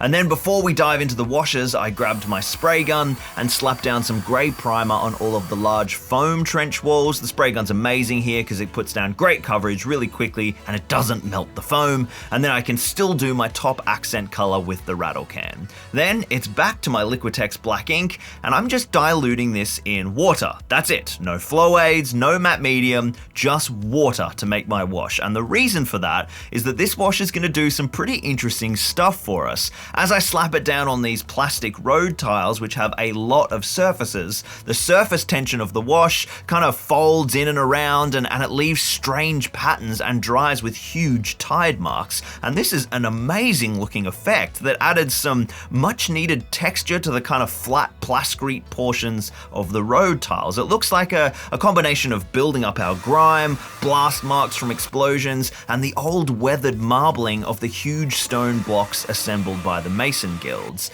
I helped it dry with the hairdryer, and if any particular tide mark didn't really look suitable, you can just kind of push it back by rubbing wet wash over it and then dabbing it away and drying it, and I just sort of built up layers and layers of these tide marks to create this texture. The only real downside to this technique is that the wash doesn't, by necessity, flow into the recesses because of that surface tension, so then I came back once this was all dry and accented the recess details with an oil pin wash. Speaking of oil washes, I then grabbed some thinner and my black oil and just began a huge wash across every single plastic building. At this point, I only had 10 hours till the photos were due for Warhammer Community, so I kind of just did a big all-over slapdash wash to kind of build up the general definition and grime, which as you can see in this shot, unwashed versus washed, it's super effective. And I'll come back to this and I will apply some more kind of targeted washing when the entire board is done, I think, to kind of get these completely delicious looking, but it's a wonderful outcome for now and really, really quick.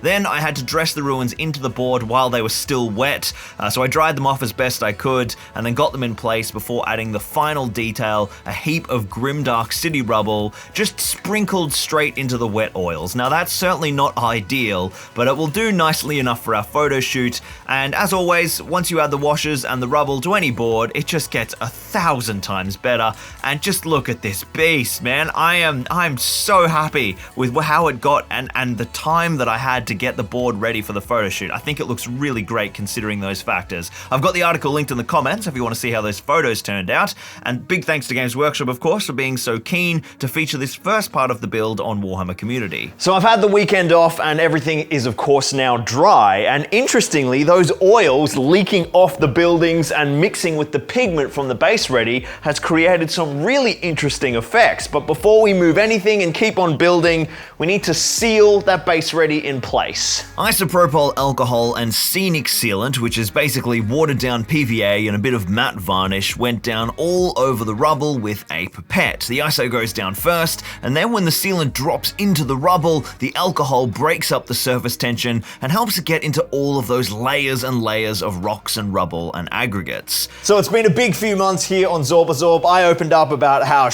the last year has been, and you guys rallied around us, so thank you so much from me and my family to everyone who joined the Patreon or here on YouTube, super chatted or became a channel member or just subscribed and threw down a comment. It's just amazing and we're super thankful for that. And the last two videos have been okay. We didn't actually lose money on them, which was a nice change. And I think a part of that is we kind of hashed out this new format in the comments about getting completionism, right? Finishing these massive boards in nice, sustaining, fulfilling chunks. This will be the third Imperial Palace video in a row. Are you bored? I'm about to jump over to Minas Tirith and then back to the Middle-earth mega board. That's the next big thing. Should I jump there now? There's probably another 3 videos on this project in this block. Should I smash through those and then go back to Minas Tirith? I'm at a real loss. What do you want to see next? Do you want more Imperial Palace, or do you want me to jump to Minas Tirith and Middle-earth for a couple of videos and then jump back to Imperial Palace? Please make the decision for me, because I don't know what to do. Then it was time to begin work on the next section of the palace walls, a second monster gatehouse and battlement, which would be a mirror image of the first gate. I made 2 big pillars with some juicy slabs of XPS foam and glued them together, and then while they dried, I carved up the big central ramp with 4 angled wedges, and then textured that ramp with alfoil and brick. I then cut all the angled detail and chamfers into the front of the 2 pillars to create that nice kind of tapering form that works so well for the first gate, and then carved in a massive brick pattern. I then glued the 2 towers together with the ramp and an upper battlement, and then grabbed a bunch more foam to make our stretch of palace walls. And then after texturing that, I glued it to the gate on the opposite side to keep that mirror image of the first gatehouse. The final foam details are the trim around the gate, which will become the housing for the gate itself that we'll make soon, and then the upper toppers of our bastion. Once both of those upper ramparts were all finished, I gave the piece a big seal and crack fill with polyfiller, and then I glued these pieces down onto their baseboard, and just like the first trench section, I carved up some big sheets of generic brick texture and mounted them all together to follow the contours of the upper battlement and continue the form of the wall down into the trench, giving that illusion of massive scale. Then, up behind the gate, I began to build the causeway and upper city.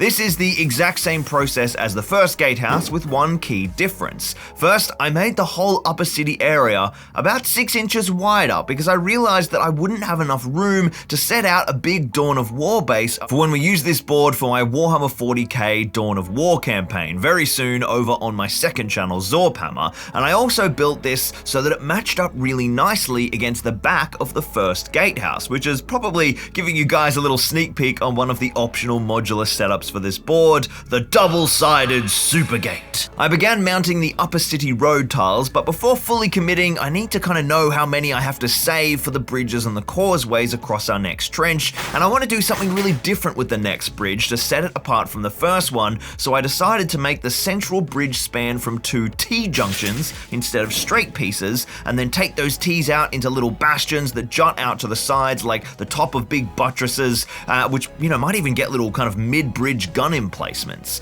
I then mounted that all up on a thick sheet of foam with some added details to extend those buttresses, and then added trim along the edges, and to make sure we don't have any more garish orange foam, gave all of those parts a big prime with my spray gun. So this is the first of our modular setups. We've got the 2 gates. Obviously this one has a lot more to do on it, but they're facing down over this ruined city no man's land in the middle. Very cool. In the very first video on this project, we talked about how building the entire Imperial Palace is impossible, but we could represent the whole palace with a super modular board that can lay out in heaps of different configurations. This is cool.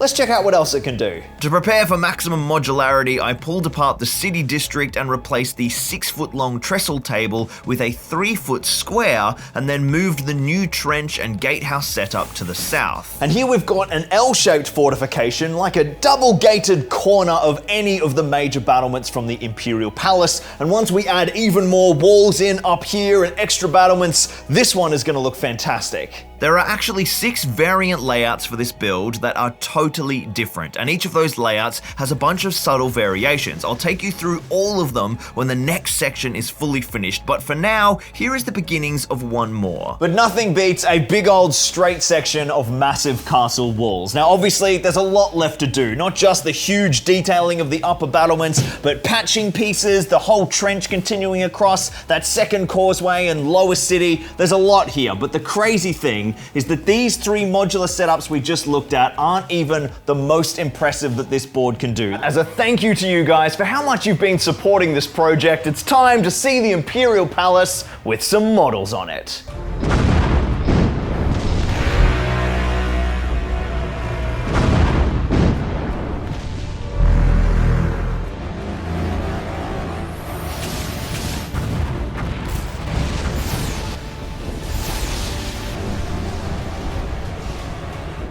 So obviously these are not epic scale titans. These are my Horus Heresy babies, the Mortis Maxor and the Cascadus Killstroke. But it is fun to slap them down on the table, and I don't have any of my epic scale armies here because I gave them all away to some mates to paint them up for our Siege of Terra game. So while I work on the board, this is what I've got to show you. But at this size, they're kind of the scale of what an Imperator class titan would be at epic scales, and maybe building one of those is a video for the future. But seeing these 2 titans battling over this landscape and their massive guns and armaments has given me a slightly heretical idea.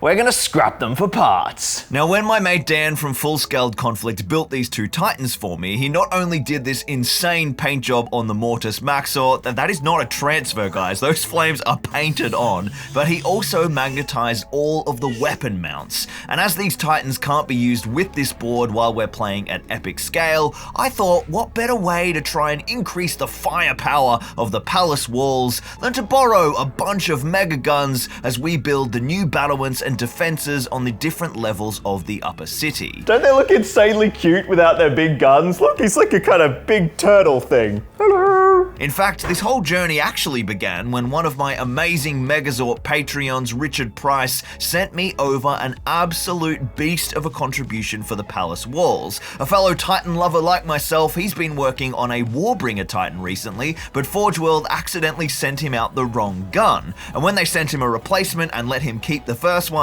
he decided there was no better place for an absolutely massive volcano cannon than the Imperial Palace on Terra. And you know what, Richo, you absolute legend? You're absolutely right. After cleaning and washing the Forge World resin for the Nemesis volcano cannon and doing a little bit of hot water dipping to straighten out a few warped parts, I assembled it with a heap of thick cyanoacrylate superglue. I didn't actually use any pinning as the kit has a bunch of really nice joins and this glue is just fantastic. I mounted some glorious magnets from the magnabaron.com so that the cannon could pan up and down either to cover the ground in front of the palace walls or even aim high up into the atmosphere. Working with massive resin pieces like this can be a bit of a challenge, but the glorious detail is pretty stunning, although mounting these massive Titan weapons to the walls could be tricky as they are so damn heavy.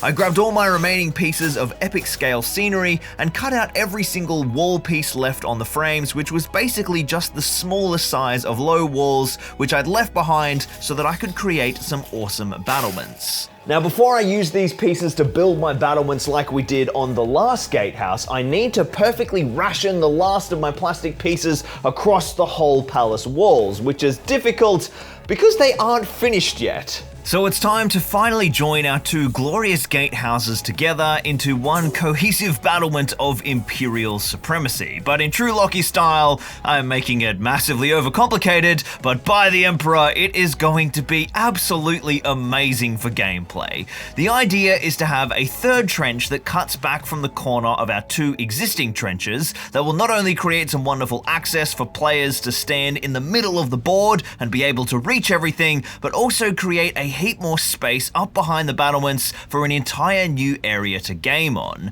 I started by knocking up two large triangular footprints to define the shape of the trench and the new upper battlement regions, and then fully textured the side panels for the upper trench walls and glued those in place on the right side, and then grabbed the top panel of the new structure and carved in some nice tiling to fit nicely with the stonework aesthetic of the palace straight into the foam sheet, as I don't have enough plastic Games Workshop tiling to floor tile this region, and then I glued that into place. With the first side looking promising, I made a perfect mirror for the left side of the trench and slid that into place, and already look at the amazing amount of real estate we have just added up behind the city walls. Obviously, there is going to be a hectic bridge joining these walls, spanning the trench, but first we need to finish the lower trench walls, which required just a beast amount of panel texturing, mirroring the same stonework that you guys have seen on the other trenches so that it all lined up nicely, and then of course knife work, pencils,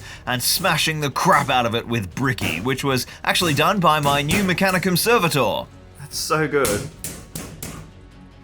I glued up the left side skirt, and the real trick here is a technique we used to use in the film industry when making large format polystyrene set dressings. Basically, just skewer the crap out of it with massive skewers, and then once the glue is dry, I'll snip those back and hide them with filler and paint. Then with the chamfered bevel trim, suddenly this trench doesn't look like foam sheets, it looks like actual walls. Now before we do the battlements and the Titan guns, we need to do the bridge, but before we can do the bridge, we need to make sure that everything is sitting properly square and flush, which means we actually have to jump back over to the ruined city sector and finish the lower trench here with a little patching piece to cover up this gap where I kind of messed up some measurements. Now fixing errors like this is always just an opportunity to create more sexy details, and I actually love this part of the trench even more now. To ensure the pieces are sitting flush and straight before adding the final bridge that joins all of these pieces, we need all our bridges that are crossing this trench in place. We built the top piece of the main bridge in the last video, and that still needs a bridge column support and some detailing, but more urgently, it was time for our lower bridge in this trench to link up with the lower bridge in our other trench, and of course our elevator tower in the upper city. I just fell in love with the idea of creating some really awesome combat space in the lower city. Imagine like a crossfire across the trench chasms as units are both running towards the elevator, and even jump troops leaping between the bridges. I think it's going to be great for gameplay. I use more plastic floor tiles, trimming them down to the roadway and the gutter trim, but cut an angle at the end joining the main wall to create more space for that gameplay, and then with heaps of foam trim and detailing, we have an awesome little shape with a fantastic column pillar support that matches the architectural style of the pillar support under the main bridge in this trench and in the first trench. And this is just the beginning of all the detailing that we still need to do in this second trench. Obviously, there's the doorways for this walkway and lots of foam trim, but I've currently run out of the Sector Imperialis archways, and I want to keep that consistent. So for now, I'm just going to leave that, but that piece does lock our trench together, so we finally got the proper positioning for our walls, which means we can make the coolest bridge so far. So one of the most important features of this part of the build is it opens up the whole landscape for gameplay. I can basically reach everywhere from in here, but now we're gonna move on to probably the most important part of the entire build. Not only are we whacking a bridge across here, which is gonna open up this whole back area for continuous gameplay, that bridge is gonna be the lower level of a massive tower that rises up from the new trench and up into this huge 3-meter mega bastion overlooking the entire board. The bridge started out with a simple sheet of unskinned XPS foam, which I then cut down to size to perfectly span our third trench, and then set about texturing a nice brickwork pattern straight into that foam sheet. No more road tiles up here, and just like the upper platforms, it looks pretty nice anyway. Then it was time to break out the big boys, some massive chunks of 70mm XPS, which is going to form the bulk of our structural bridge and bastion supports. I cut 4 pillars first up and then scored them with a really large brick size. I remember this passage from the first or second Siege of Terra book describing the massive mason guilds craning up these absolutely monstrous slabs of stone to build the palace, and I've really loved using large stonework across this build. They all got double textured from my L-foil, and then Bricky, who you guys will have noticed is a new addition to the Zorpazorp team, and he is just amazing at working texture into this 70mm thick sheet. It creates some really awesome details and patterns, which I think is really important for such big, large stonework. Then I glued the 4 pillars in place, and I'm building this whole kind of tower support in such a way that the supports will come apart nicely with the modular trench. That upper level and the lower skirt are separate. So these 4 pillars go down to the top of the lower skirt and then come up above the bridge to be the foundation of the tower supports. Then below them, I glued in some nicely tapered supports to kind of blend that form back into the trench, but these wedges are only glued to the wall, not to the pillar above, so I'll be able to pack down this whole setup easily for transport. Up next, it was the beginning of our structural dressing for the bridge itself, with some nice classic Gothic arches. And now I want to emphasize here, we're not going sort of full Gothic. This is the palace during the Horus Heresy, not set during 40k, so we aren't into that full Baroque Gothic architectural stylings yet. But as we see in the kind of gorgeous Siege of Terra reference art from Neil Roberts, these types of forms do exist in the palace even this early. Some nice beveled edges on the stonework and an interesting kind of stone pattern, and boy, this bridge is coming along nicely. So I am absolutely loving this. The pylons, the shape of the bridge. Look, I can fit underneath, so woohoo! I can get here in the middle, but unfortunately, I have run out of my thick sheets of foam, so I can't keep building up to get that upper bastion, but because this is all one continuous area now, we can start to work on the battlements. To begin our battlement journey and finally get ready to mount some big-ass Titan guns, I pulled the whole beast of a layout apart, and here you guys can see how I've managed to keep it modular, which is going to be really fun to experiment with for different layout options in the future, and of course makes it great for transporting over to Christchurch for our big Siege of Terra event, but most importantly,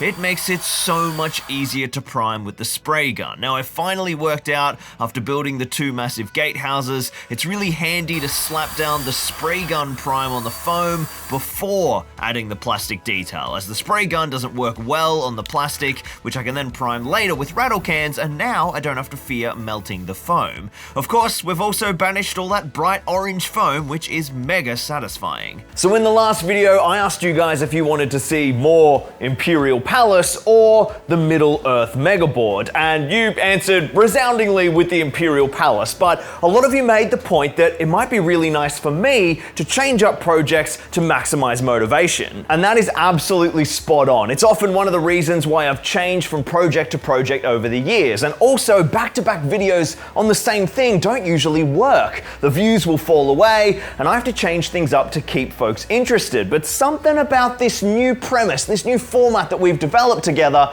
you guys are just coming back for more and more Imperial Palace. So I'm gonna let you guys keep guiding me. So comment down below Imperial Palace or Middle Earth and help me choose what video I work on next. But in the meantime, I'm actually gonna work on both. So the new shelves that the Patreons bought me in our last video are actually big enough to do a pretty reasonably set up layout of Minas Tirith. And then over here, I've got a secondary workbench with some new lighting so that when my motivation runs dry on whatever my main project is, I can do a few hours or even a few days on a different project. This will not only increase efficiency, which means that you guys are going to get more content. When we do return to Minas Tirith, the board is going to be already well underway. So Middle Earth fans, your next video is going to be truly massive.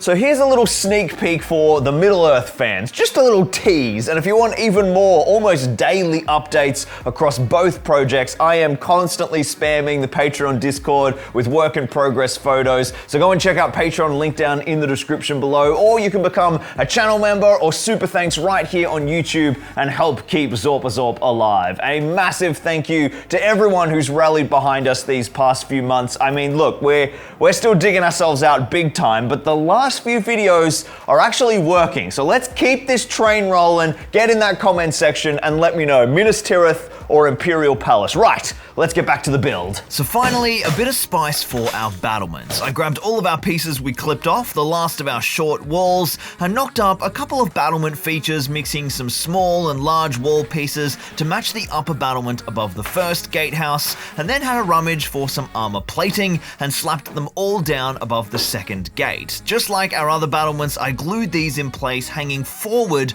over the edge and glued down a second line of the low plastic civitas walls to create some angled machicolations or firing ports looking down at the trench below. Then a little few foam details to blend the pieces nicely into the gatehouse, and one final plastic armor plate to make the whole battlement one cohesive piece. And we will add some more guns up here soon. Then I grabbed my 4 big Titan pieces. The missile launcher is the simplest. He actually perfectly mounts straight down into the Baneblade turret chassis, just like this one I built into the first gatehouse tower, and I think I'll actually leave him there and reuse that top turret somewhere else, as I'd like a little bit more Titan weapon firepower over this gate. And then for the big boy, the Nemesis volcano cannon, I'm gonna need to build a custom mounting frame, and I want this to still be able to have the full articulation of this awesome piece, which makes building this a little tricky. I ended up crafting a custom circular foam plinth with a cutaway at the rear, and then textured that with brickwork and glued the cannon permanently to that structure. Then I used 4 foam buttresses to create that really classic turret look we see all the time in Warhammer, and mounted those buttresses to the top of the new gatehouse, and all glued up. I'm loving how that's looking. It all moves nicely, but it is going to need a lot more detail work, but that structure is really solid for now. For the 2 laser turrets, I had a little help from an awesome care package from Neil Kirkley, who sent me a bunch of bits all the way from the UK. Big thanks to Neil. And this reactor scenery piece is going to be an amazing foundation for my 2 turret mounts. I used the 2 halves of the piece on their sides as the base of that turret and built a front kind of plasteel battlement, hanging that curved battlement down over the foam walls, which really helps integrate the plastic and foam components together, and then added some pipes and details, and my goodness, there is just some serious work left to be done. But for the first time in this entire build journey, really, I feel like the shape of the final board is starting to appear. Yes, there's a massive tower bastion still to come, another wall on each side of our 2 gates, and we finally finished the main structure of this first region of the palace. We can really start to see the shape of the build come together, the ruined city sector, the lower city and the upper city all interconnected, with the final bridge and the 3rd trench joining our 2 upper battlements into one cohesive battleground.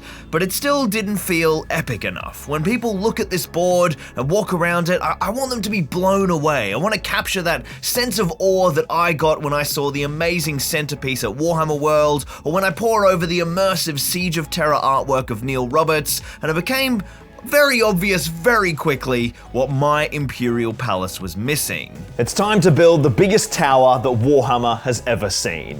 When I built the third trench, I made some lovely chamfered structures to form the pillars of our bridge supports, and my plan is to have these rise into the sky into an absolute behemoth of a towered bastion that anchors the rear corner of the build to create this amazing centerpiece and backdrop for the rest of the board that will even have accessible areas for gameplay some 3 meters above the board. But my first job is to begin at the base and shore up the foundations of our mighty tower. But we've hit our first hurdle. I'm basically out of foam.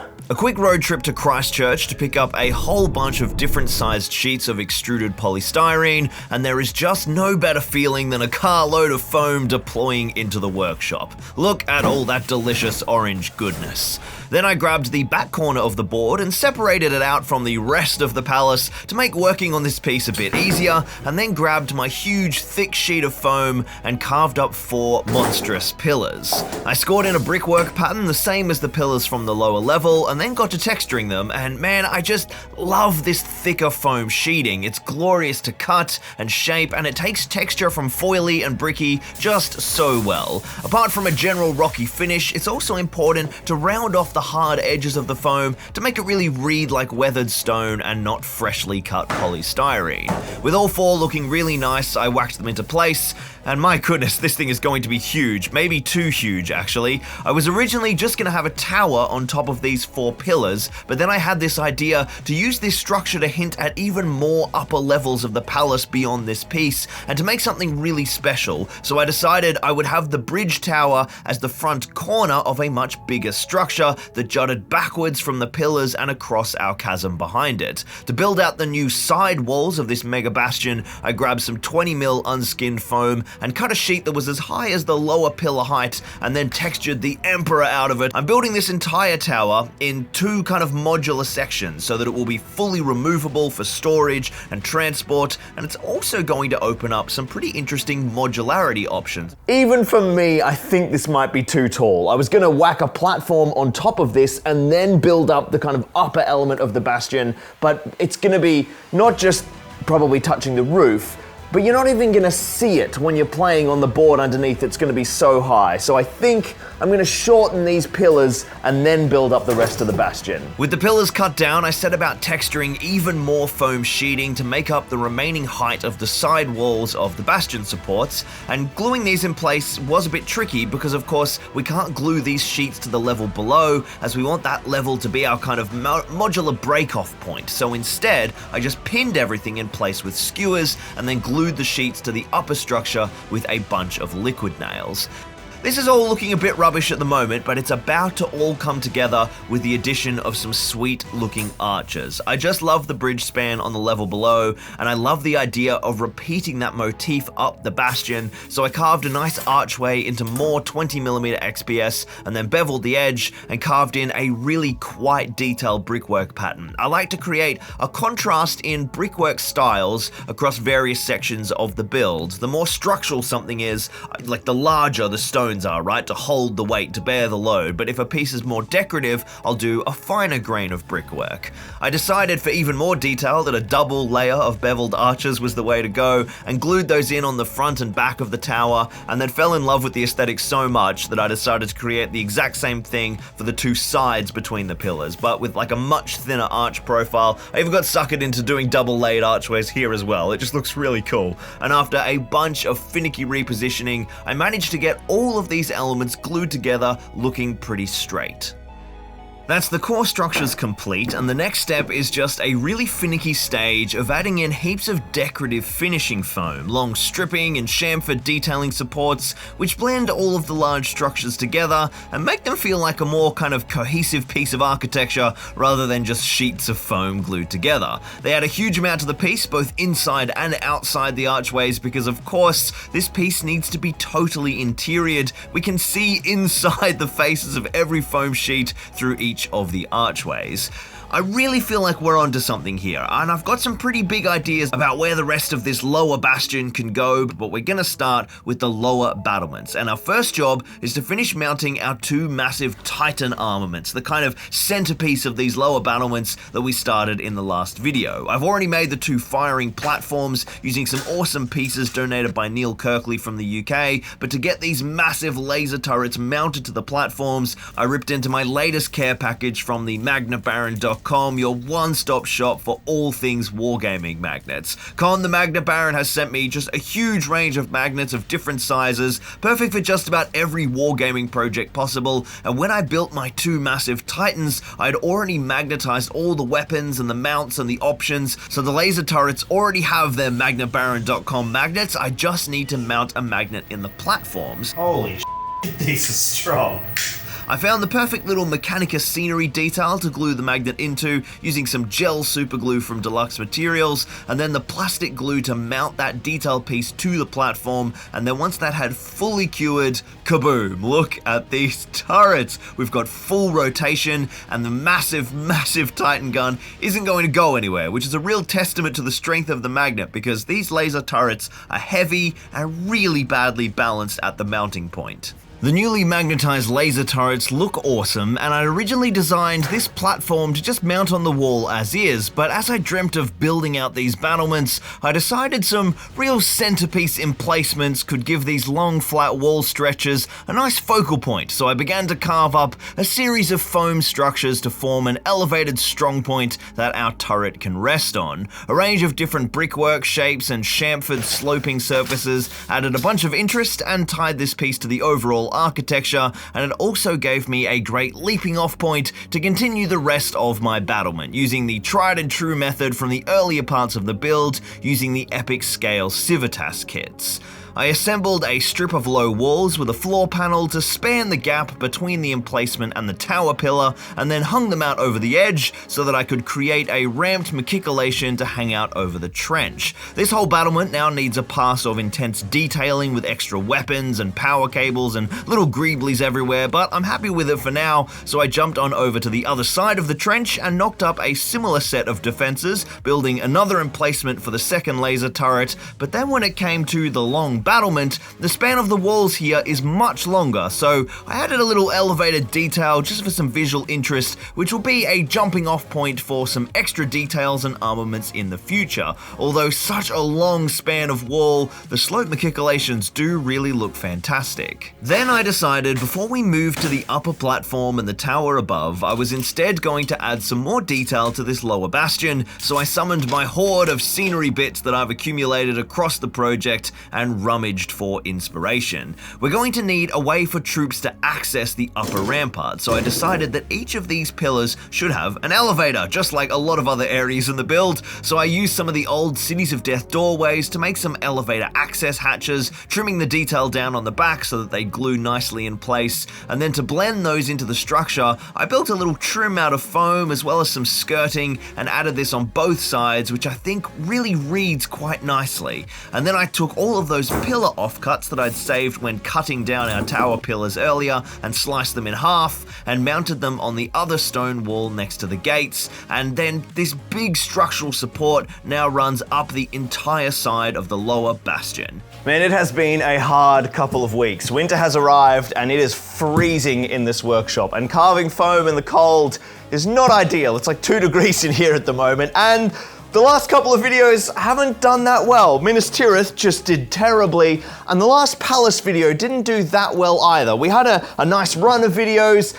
and now I'm kind of worried that the wheels are falling off again. It's just this roller coaster of YouTube. The last video didn't kind of have enough of a kind of completionist vibe, a nice through line. This piece is really cool, so it should have a nicer journey for you guys, and I think you'll enjoy it. But if you're sick of Palace, let me know, and I've got another fully finished Middle Earth video ready to go. Here's a little update for all of you Middle Earth fans. It's looking absolutely gorgeous. I've done heaps since you've seen it, but if you haven't seen either of the last 2 videos, go and check them out. They'll be linked down below. Even if the views are terrible, my patrons, you guys are amazing. To reward you guys is we're gonna do up some gorgeous, sexy banners on both the Imperial Palace and over on Minas Tirith, kind of draping down the walls. In universe, these banners would be honoring the Emperor, but at Zorpazorp, they're going to be honoring my almighty Patreons, and I'm going to have all of their lovely names printed up on some big kind of sexy Gothic style looking banners all over the walls and the walls of Minas Tirith. So if you want your walls on the Zorpazorp mega builds, go and check out Patreon, link down below. You patrons, I just love you guys. And go and comment down below. What do you want? Do you want more Palace, or do you want me to jump back to Middle Earth? Because you guys make the decisions around here so that I don't have to. Now, there is one really important architectural feature that is just so iconic across all Imperial Palace imagery, and that is of course the flying buttress, and they are absolutely perfect to emphasize this visual focal point of our sprawling landscape. So I grabbed some more 70mm XPS foam and started having a play with some ideas on how they would work, settling on a simple square form pillar to match our main tower, and then a crossed beam with some vertical brick detail and a gentle chamfer on all sides to soften the hard lines. I pinned the first one in place and mounted it to the bastion foundation, and then also to the side of the arch tower, and I'm not really sure where looks better, so I grabbed some more foam and I knocked up a second flying buttress, an exact copy of the first, and then had a huge play with all of our different configuration options. Should I mount the buttress to the bastion, the tower, or potentially carve two more and mount them everywhere? So this is mental hard. I have no idea what I like more. I think all of the options look really cool, and in the spirit of me not making any decisions, I have posted photos in my Patreon Discord, and I'm gonna let the Patreons decide because I have no idea what looks better. The Zorpazorp Patreons, in their almighty wisdom, voted for me to make an extra 2 flying buttresses, so I experimented with some options for radically changing the form of the buttresses before deciding just to simply carve 2 more that were almost identical, just with a slightly longer angled arm span to create the perfect separation of the pillars for optimal gameplay, and then set them up in place, and I'm really happy with that decision. These buttresses mark a real milestone in the build because we are now completely leaving behind the phase of structural foam carving. First, I carved a couple of small strips of foam work with a gentle chamfer to accent the base of the laser turret bastion. Then I grabbed some 20mm foam sheet and carved just some simple tiered plinths to become the bases of our flying buttresses. This also gives them a little height boost, and it created a bit more shape and detail down in the playable zone of that upper board. Next, I grabbed the last of our pillar offcuts from the very start of the video and modified them into some really thick supports with, again, that nice classic chamfer tapering downwards, and glued them up at the top of the lower bastion, ready to support our upper level, and add a little bit of extra visual detail to those kind of flat wall panels.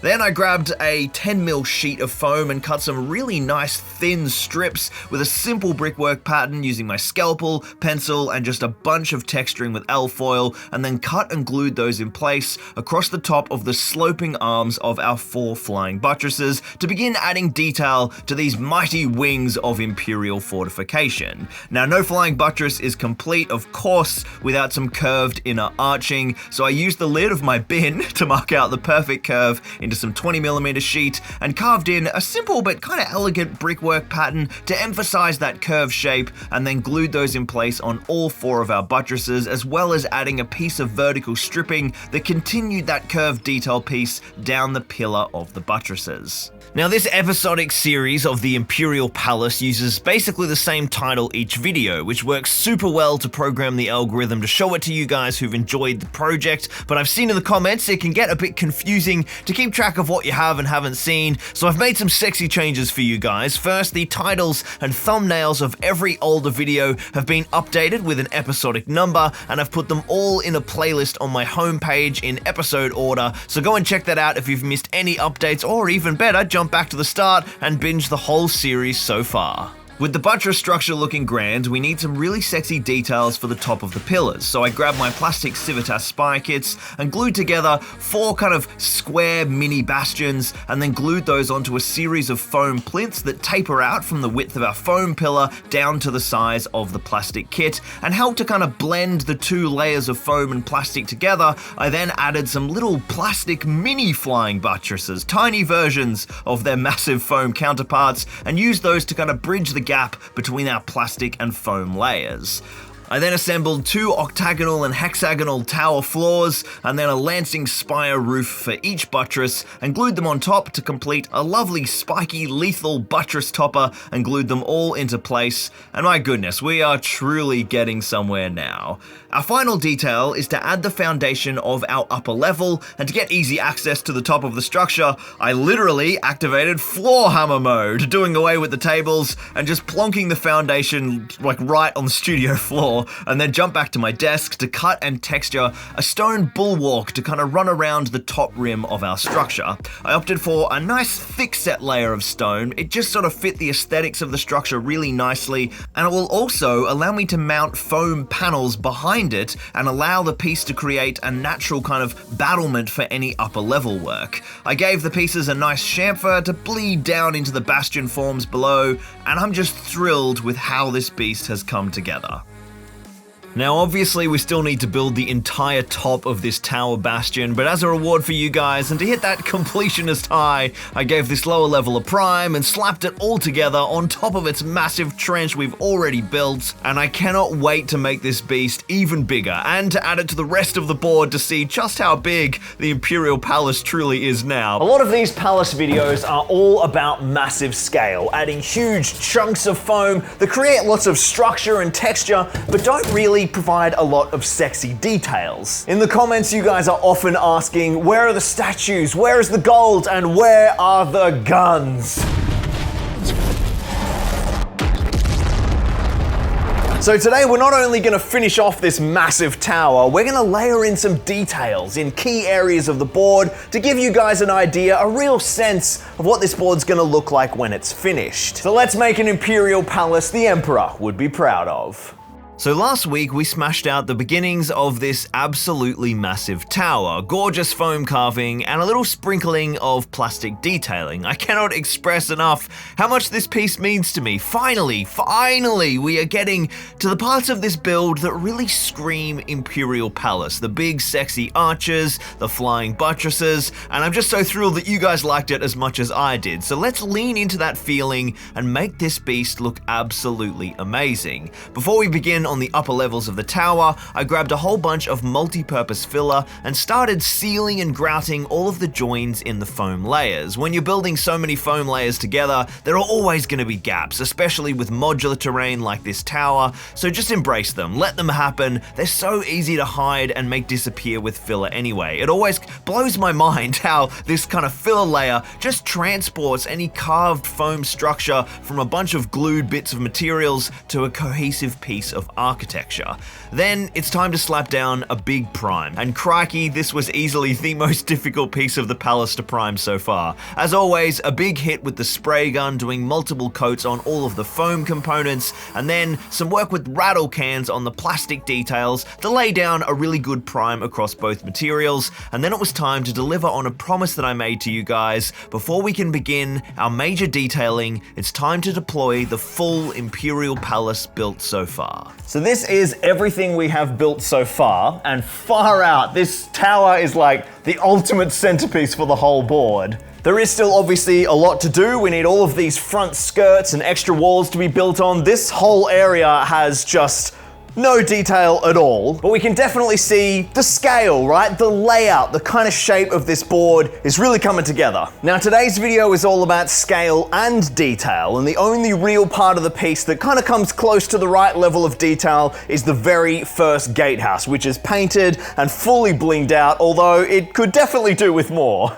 So we're gonna keep that piece kind of in mind as this tower. So this is going to be kind of a great reference of the amount of detail I want across the whole board in our detail makeover for the Imperial Palace. And we're going to start with the massive tower centerpiece. Step 1 is to pack everything we just set up back down to get some damn space in this workshop, and crikey, I already need a new set of Patreon shelving. We'll have to start saving the pennies for that one because it is getting packed in here. Then I grabbed the top section of the tower and slapped it down straight on the floor so that we can get easy access to the upper levels without a damn ladder, and set about planning the upper foundation. I grabbed some blocks of 70mm thick XPS foam and cut them down to size on the hot wire cutter, and then gave them a gentle chamfer to match the sloping supports on the front of the lower bastion, and then grabbed foily and bricky and hit them with some classic Zorpazorp foam texturing before mounting them on the rear of the bastion in a perfect spot to support our next level, as well as adding a little bit of detail to this back section of the build.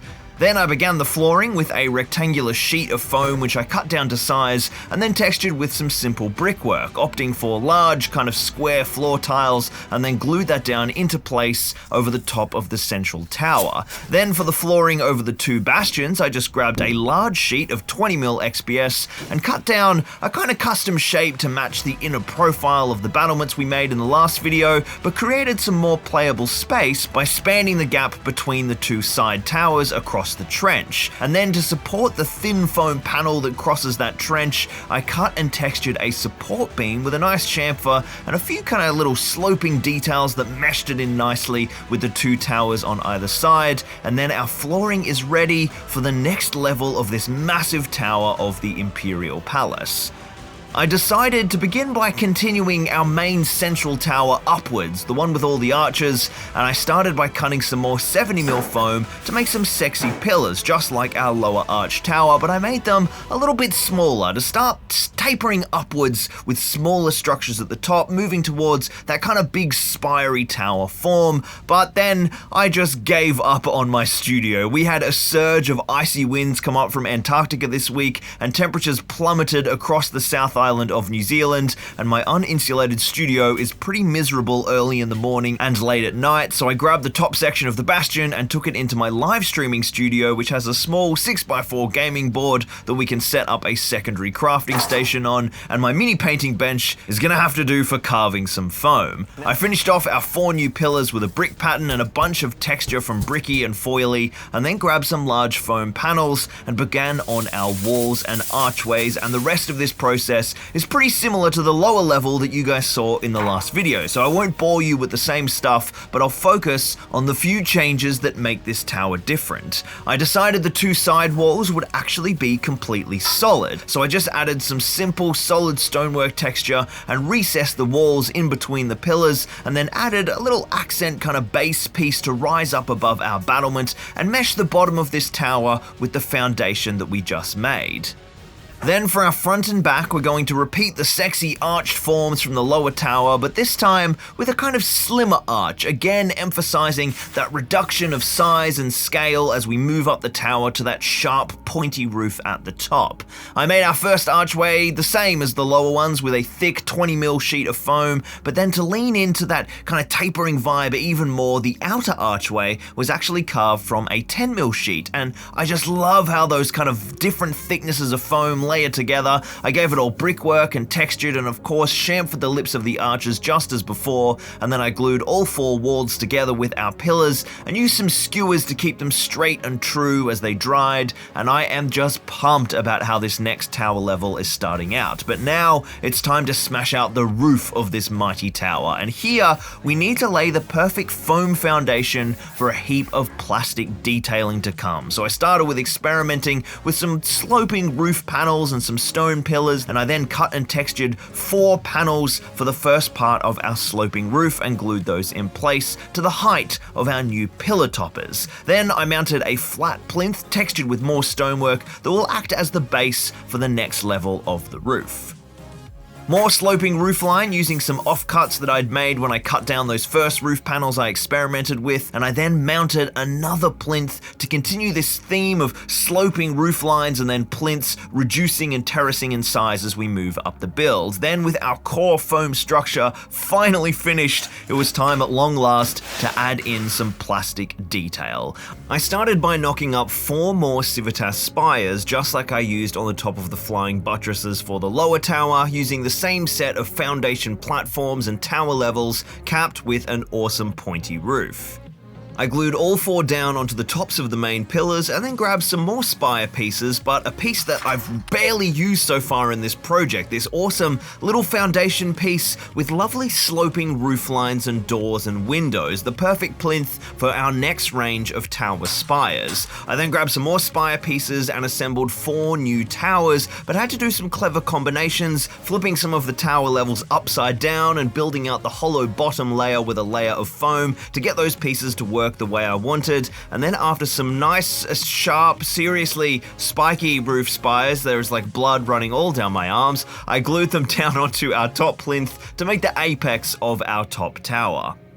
Having fallen in love with these new pieces, I created some little custom foam foundations by jutting out from the sloping roof to glue half foundations set on an angle against some foam dressing to make another mounting point for a new level of tower spires, and ended up adding 2 on the front and 2 on the sides to just keep building up the layers of spiky detail. Then to bling out all of these towers to the max, it was buttress time. The Civitas kits have these amazing mini flying buttresses, and I started by cutting off the top of the foam pillars so that I could mount these buttresses lower down into the foam, using these pieces to break up that hard line between the foam and the plastic materials and get these structures really blended together harmoniously. And with those down, our top section is looking nice, but the base of the tower still needs a lot of work, starting with our side panels. I cut away another archway here in 10mm foam to overlay our solid wall piece that we made earlier and create this much more decorative finish to that foam wall, and capped it with a little ledge of foam jutting out up above,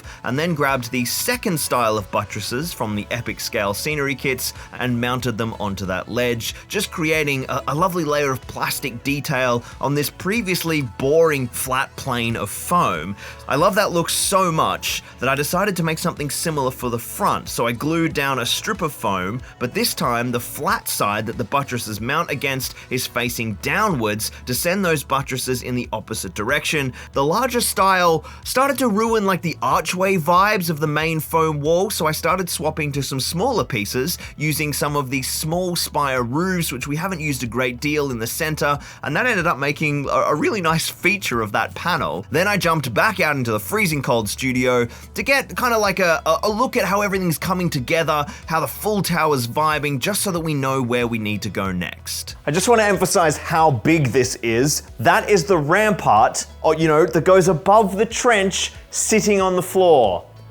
I'm mildly concerned that that's going to hit the roof. Future Lockie problem.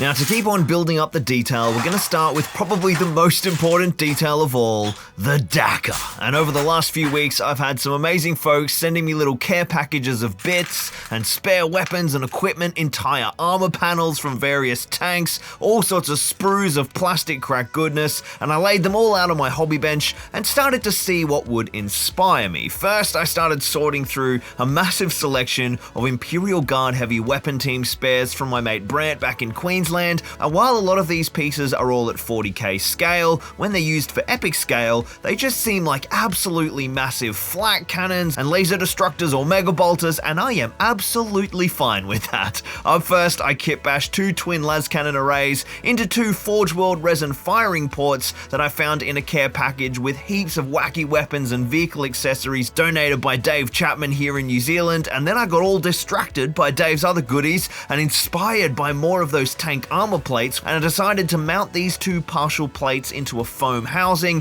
to make 2 small bunker emplacements for a pair of twin mega bolters. Using foam structures to fill up missing parts of armor plating and plastic bits is a great way to blend more detail into the palace walls and make all these bits look like they belong as part of the build. Then I dropped a handy flat cannon from Stuart here in New Zealand on the walls straight out of the box and onto the battlements, and then returned to the horde of bits to modify some of Brant's autocannons into turret-mounted flat cannons using some old Cities of Death streetlights as the mounting plate. And then I decided these look so cool, they deserved a bunker emplacement of their own, so I smashed out some more foam structures using some more of Dave's resin vehicle armor plates and glued the autocannons in place on top. Then I grabbed a huge pile of Heresy vehicle sprues from Neil Kirkley and trimmed off all the spare sponson weaponry, which you get heaps of when you buy these new plastic kits, so I 3D printed printed a whole bunch of spare weapon brackets and then painstakingly assembled about 20 various heavy bolters, las cannons, heavy flamers, and volkite culverins. I added some more Baneblade sponsons donated by Martin Moore to the arsenal, and then we've got an amazing start to our next round of armaments for the Imperial Palace, and it's time to start mounting these weapons on the battlements. And if anyone watching wants to donate any of their spare bits of plastic crack, my email is down in the description. To mount our first weapons to the walls, I knocked up a little support plinth from some buttresses and some manufactorum parts and mounted one of the sponson heavy flamers to the side of our spire tower, and then added in some Promethean piping to keep the flamer well supplied to immolate the enemies of the Emperor. I mirrored this on the other side and then grabbed some old Cities of Death buttresses and began to layer in more plastic details here in the archway, accenting the corners of the foam stonework. Then down in the lower battlements, I wanted to amass a huge array of weaponry, so I grabbed some of the silo mounts from the manufactorum kits and filled them out with a little foam so I could mount all our sponson volkite culverins, and then deployed them to the walls to cover the trench to incinerate any traitors running the gauntlet.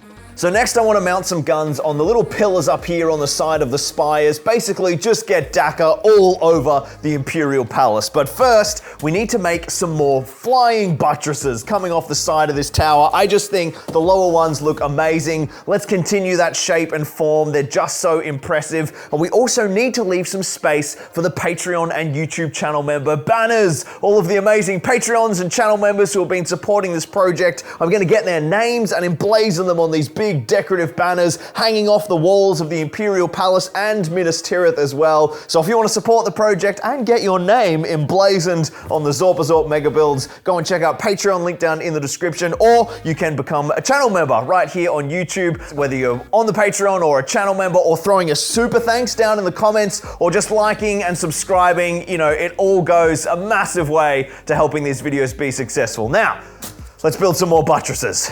I'm going for a sweet little quad buttress setup with flying buttresses coming off the front and sides of the two forward pillars of the tower, but to make the forms read nicely on the battlement, I've kept them much smaller, so I opted for a smaller pattern of stonework to cram in some extra detail and really emphasize that scale difference. Otherwise, these are the same as the large buttresses. They've got that inner curved detail and the foam stripping down the inside face of the pillars, but I also added some detail at the base, joining the buttress pillar to the main pillar to add even more detail around the battlement.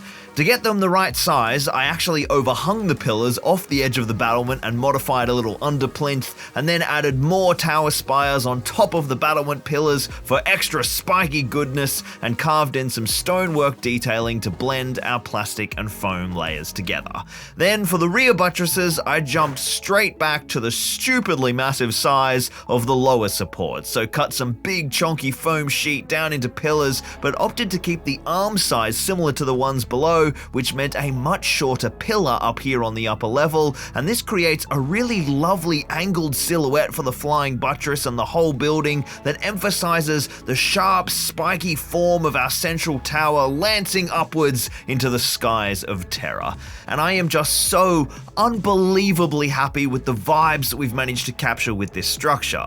I had to play with some other weapon deployment options, but decided to keep them in reserve for now, as I've got some pretty exciting ideas for the next stage of this tower, and then started disassembling the pinned structure. Easily the single coolest piece of terrain I've ever made. I threw it outside in the dead of night to get down a coat of primer. That's the completely wrong paint. And then while it was still dripping wet, I slapped it back together in the studio, and then threw down my almighty XPS foam backdrop so you guys can see the grey, and I sat back to admire the progress of this tower so far. Now there's one obvious problem, and I'm sure you guys have worked it out. This absolute monstrosity of spikes is over 2 meters tall, but as you can see, the gatehouse and the battlements are still sitting on the floor, and this entire piece needs to be mounted up above the trench another meter odd in the air, and I am just not sure how that's going to work here in the studio. This is an insanely modular board with a whole bunch of different ways to set it up.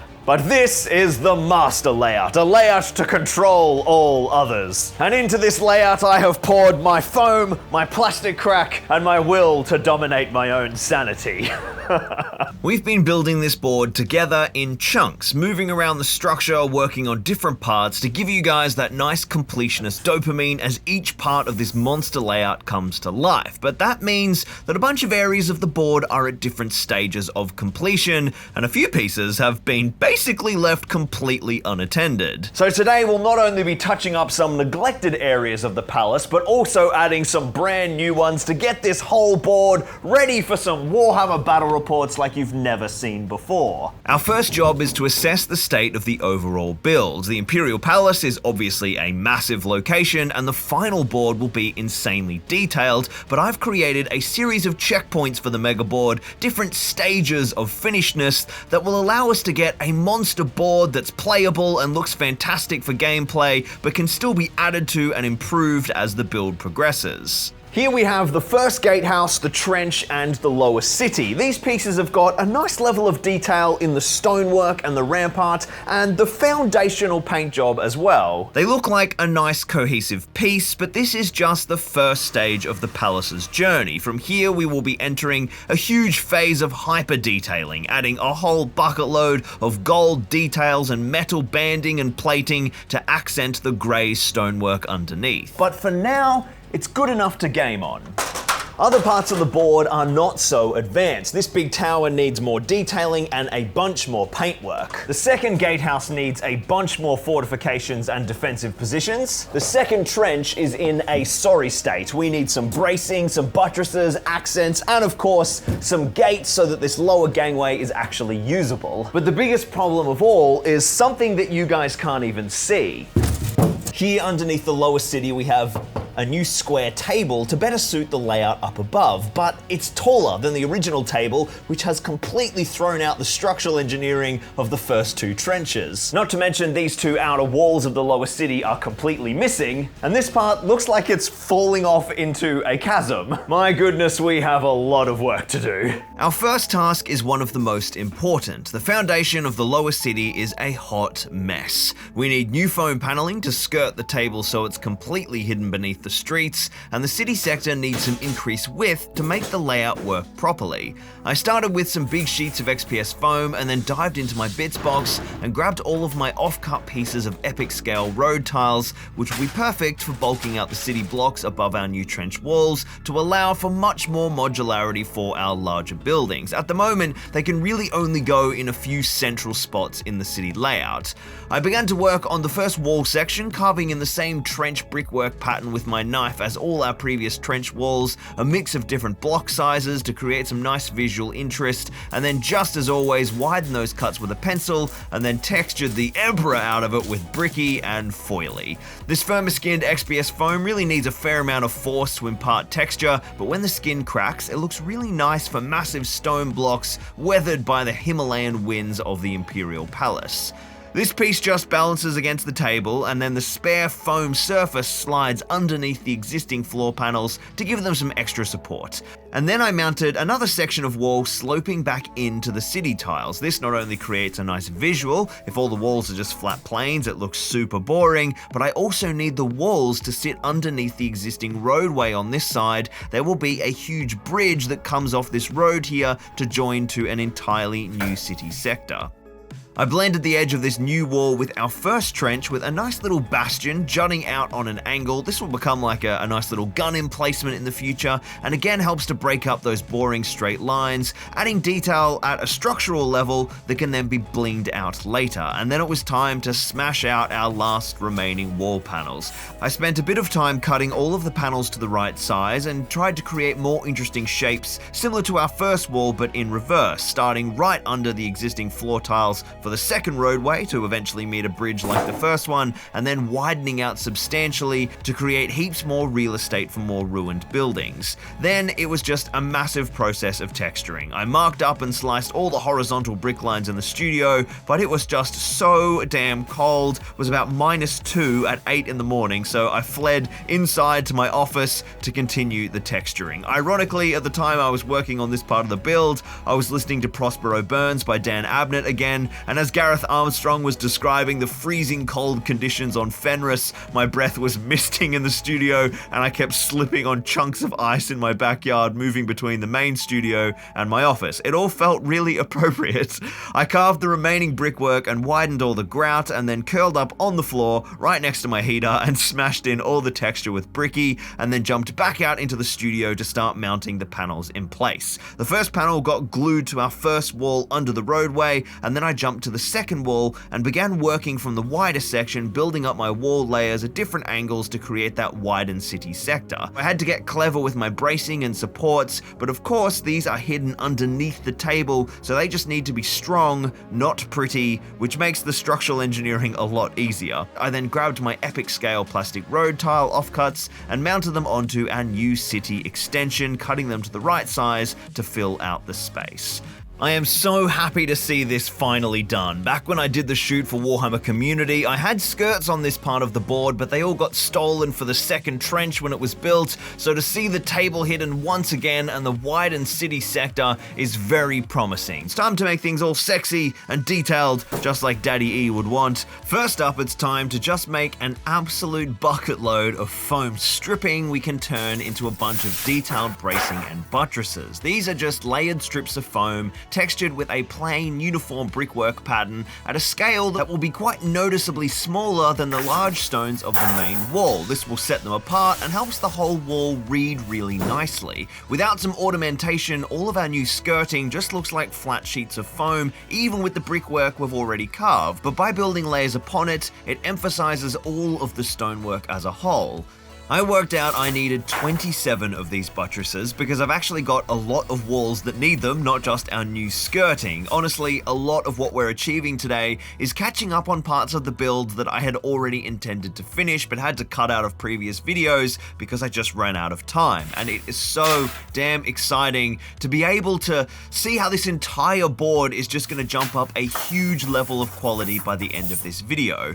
With both sizes of foam cut that I needed, I jumped back into my office next to the heater and got to work, doing a massive production line effort to efficiently build 27 buttresses at once, starting off with the larger 20mm pieces. I lined them all up and painstakingly carved in the brickwork pattern on one side of the buttress on all 27 at once. Once widened with my pencil, I could now take each piece individually and wrap that grout line around the pillar to expand the detail to all three sides of the buttress. This was a mammoth task. I sure wish I could move as fast as I do in these time lapses because this alone took hours. I also cut the top chamfer at this stage, and then our next phase is weathering. This is unskinned foam, so thankfully this is pretty easy. It's just a lengthy phase of rolling in stone texture with scrunched up aluminium foil, and then a few little detail accents with bricky to get a nice mix of textures. As I was slicing all this foam, I actually recorded a podcast on my mates Alex and John's amazing Cast It Into the Fire, a hilarious podcast about wargaming with this wicked debate game show format. And this week we discussed all the various controversies around wargaming terrain. I'll link it down below, go and give it a listen while you're hobbying this week. Then with all 27 big strips finished, it's time to repeat the entire process on 27 small strips. And at first I thought this would be way faster, but of course the brick pattern is even smaller, so it ended up being about the same amount of work. The only little speed gain I made was carving my first grout line into the front of the strip, which meant that I then had two very small sides to finish individually, which I could actually do with just the pencil, and I didn't need my scalpel, so that cut out one step. More texture rolling, which was a bit gnarly with these strips being so thin, but once that was all done, I slapped them down back in the studio and it is assembly time. I glued all the thin strips onto the base of the thicker strips to make 27 lovely double-layered buttresses, although I've got a nice mix of subtle variations with strips of different lengths and heights in different combinations. I laid these all out throughout the entire trenches except for our first, wherever all our flat walls are in dire need of some bling, and then got to work gluing them all in place with liquid nails. Starting at our first new table skirt, I just loved two buttresses accenting our little bastion that juts out around the corner. It really gives some lovely detail around those forms, which ties in beautifully to the detail level of the first trench, which is super blinged up, and then two more down our next wall, and another three wrapping down the second half, with some shorter strips underneath where our future bridges will join this wall to leave room for some nice bridge supports in the future. Then finally, our second trench and the trench that runs beneath the massive tower. I have been wanting these buttresses done for ages, and wow, it is satisfying to finally see them in place. But there is a lot more work to be done here, which we'll hop back to in a second. But for now, just look how much those simple foam strips have already added to the build. The walls are just absolutely singing. We do need one more critical detail on our lower city, however, so I threw a bunch more foam stripping through the hot wire cutter to make our mini battlements to run around the city. I textured these strips with a really simple brickwork pattern. Simple is key here to keep this battlement scale agnostic, and then painstakingly mounted them all around the rim of our new walls, leaving gaps for our future bridges, and being sure to glue them to the right sheet of foam so that both the walls and the floor tiles are all still fully removable and modular. Then I laid out all our ruined buildings for the first time in the new city sector layout, and the added space is just an absolute God Emperor send. This is going to massively improve the gameplay in this region. But I can't stay like this for now. We need to get deeper into the city, so I ripped it all up, yoinked out the central table, which is of course now fully hidden underneath the city, and took away our two new walls to reveal our next task. Here, we can see our two trenches are currently propped up on some foam blocks because the increased height of that new square table meant that my original walls were too short, so it's time to make a little height boost permanent, starting with the single wall of Trench 2. It's vital we do this now because this baby is about to be mounted to the other half of the trench with walkways and bridges, so some 20mm foam stripping carved into a nice brick texture gives us the boost that we need. With Trench 2 looking great, it's time for Trench 1, who is of course a monster structure, and flipping this beast over by myself was dicey to say the least, but we got there. And then this guy needs just a bunch more foam stripping, not just for the wall extension, but of course the original pillars need some high heels too, and a booster seat for our bridge column.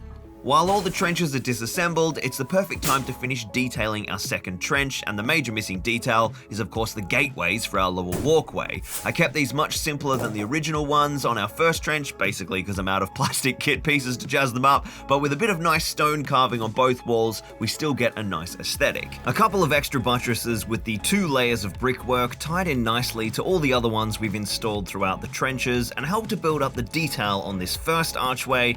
And our second archway I cut just to the right size so that the trim around the arch would mesh perfectly with the walkway battlements. Then I grabbed our lower walkway and glued it in place to our first wall using skewers to keep it kind of mounted firmly in place so that I can then sit the wall up, and then skewered it to its neighbor so that it was all standing perfectly upright, and then installed the second wall, gluing it to the other side of the archway. Then it's time to work on the main bridge, which at the moment is just a sort of top platform. So first, this structure needs some bulking, some nice detailed chamfered foam stripping added to the base, gave it some foamy gains, as well as a bit of foam continuing downwards from those lovely triangular crenellations on both sides. So I'm going to get this beast mounted as well to give our trench structure 2 mounting points. More liquid nails and skewers, and then I can leave all of that to dry overnight for a nice strong bond. With our lower gangway now functional, we need to do some work on the upper battlement, namely a bunch of foundation texture and of course an elevator shaft to access the bridge gate below. I started by grabbing some really thin, unskinned foam sheeting and mounting it to the bare structural foam behind the gatehouse, and then working in a nice simple large flagstone texture. Really happy with that look, I moved to the last bare stretch of structural foam along space behind the main wall and set about cutting in an access port for our elevator shaft at the end of one of our roadways. The cut foam got some brickwork texture, and then as I mounted the sheeting and carved in my flagstone texture, I added some more trim to get a lovely looking access port. When it comes to game time, a big building will be plonked down here to function just like our other elevators. So now we are back at present day. In the last video you guys have watched, this is where we left the build, and now it's time for us to see some never before seen action to get this board finally ready for the first battle report. First, we need to seal any gaps in our build to make it all look like nice believable structures and not just chunks of foam and plastic glued together, starting off with our various road surfaces, our plastic tiles joining one another in the bridge over the second trench, and then up on the second gatehouse where all of our foam layers mesh. Then the next big target is our table skirt walls. When walls get made with heaps of interesting shapes, it inevitably opens up huge amounts of gaps from misaligned pieces, so I painstakingly filled these all in with multi-purpose filler. As I'm going to be painting this all immediately, I often bring in a hairdryer to help set the filler. We do not want this to be wet when the primed paint goes down. The plastic road tiles above the wall skirts were in desperate need of some love, as they are all offcuts jammed together to fit the space, but with some nice damp cloth to wipe back the excess, I got it all looking pretty smooth. As the putty dries, but before it's fully cured, I carve back in any grout or stonework detail that kind of accidentally gets filled up, and then set it all again with a nice blast from the hairdryer. Then I set up a bunch of trestle tables outside and got to work laying out all the pieces that needed a prime, including a bunch of previously painted parts that had new foam additions or still needed a few coats of primer.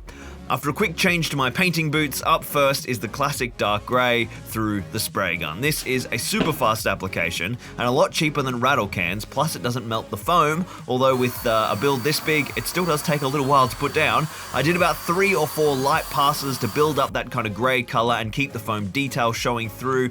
The thinner paint also helps the spray gun stay unclogged, which is awesome for the workflow. Any plastic components then got their prime in the Rust-Oleum flat grey rattle can primer, which I have colour matched the spray gunned house paint to because I'm a clever cookie. So the road tiles, the plastic spires, any plastic details all get a nice coat here. The rattle can primer is super important because it gets much better adhesion to the plastic. The house paint through the spray gun just slides right off the plastic components.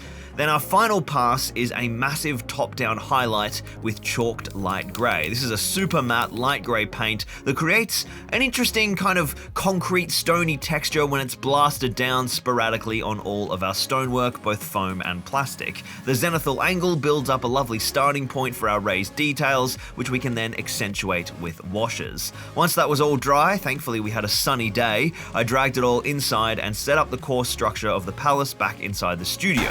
With so many interconnected parts, this has become a bit of a nightmare, but it does get there eventually with the kind of jostling and lining up the pieces. Our only other big color work now is some big beautiful dark grey blue through the airbrush for all of the roads, on the bridges, on the walkways, and the roof tiles on all the little spires, which create such a nice focus point. I cannot wait to see this blue popping against all of the gold layers we'll be adding in the future. Then it is wash time, and this is a monster layer. I used a very simple wash, just Liquitex black ink diluted in water. That's it, no flow aids, no matte medium, just water. And for the reason for that is this wash is going to do some interesting stuff for us. As I slap it down on these road tiles, which have a lot of flat surfaces, the surface tension folds the wash in strange patterns and dries with huge tide marks. I kind of accentuate that drying time with the hairdryer, and it's just an amazing looking effect that adds some much needed texture to the kind of flat plascrete of these epic scale tiles. It's like a combination of grime and blast marks and the old weathered marbling of the huge stone blocks assembled by the mason guilds.